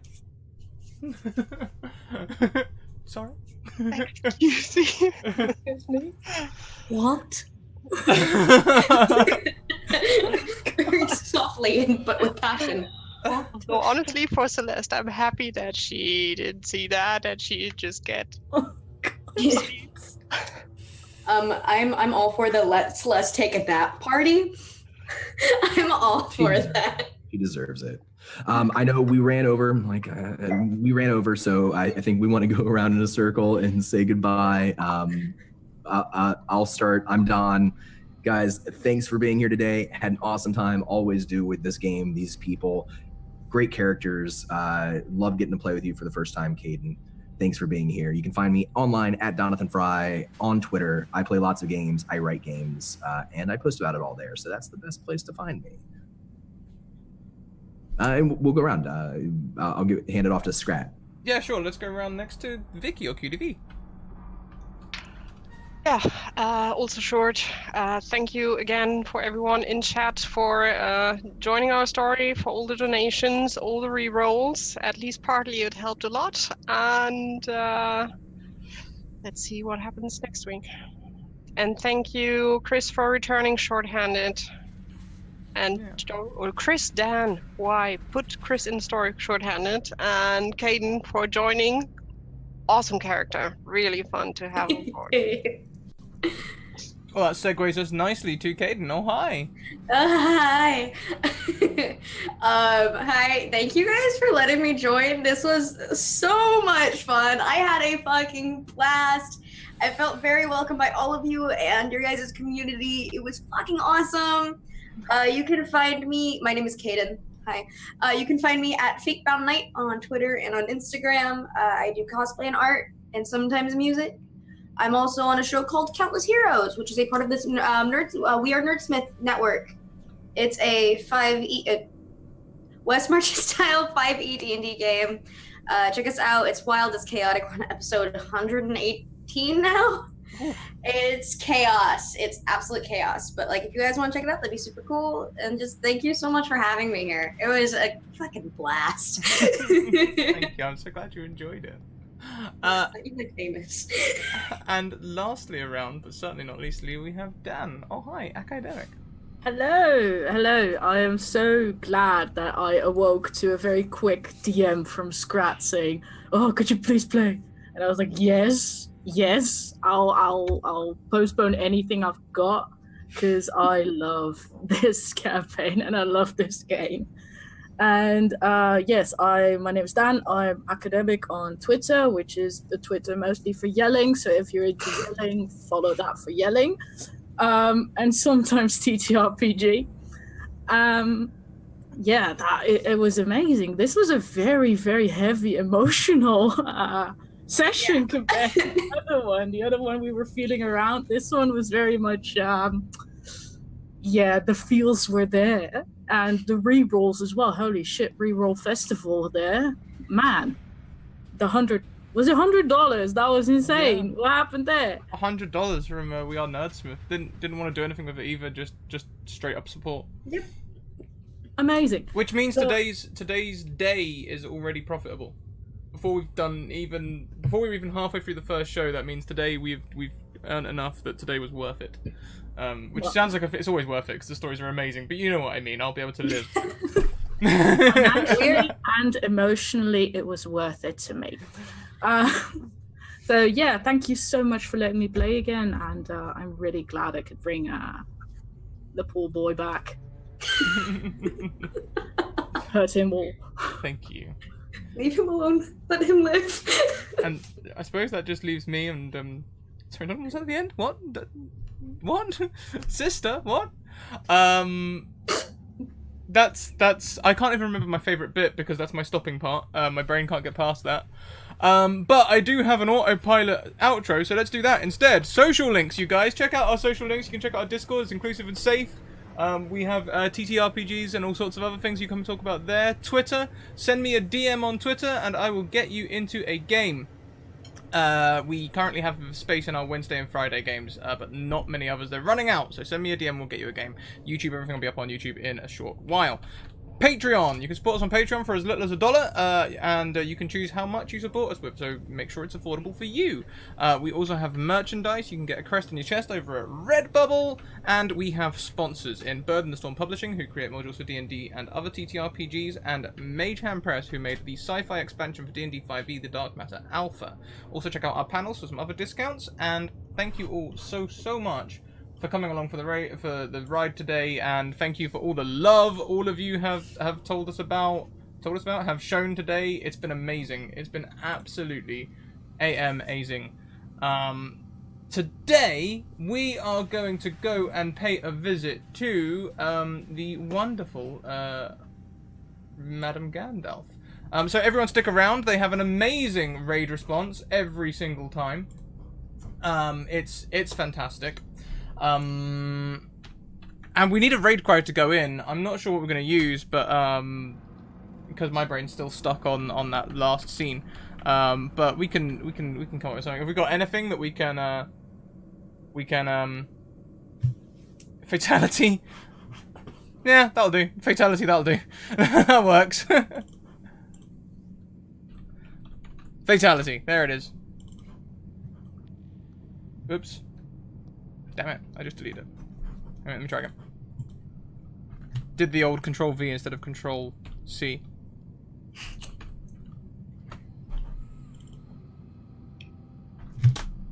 There we go. We're away. So, that'll be our raid cry. We'll see you over there very, very shortly. Stick around for the raid response. It's always a ton of fun. And thank you so much, everyone, for coming out today. We will see you in about an hour and a half for some Eberron, Mists of Sire. Catch you later on. Bye!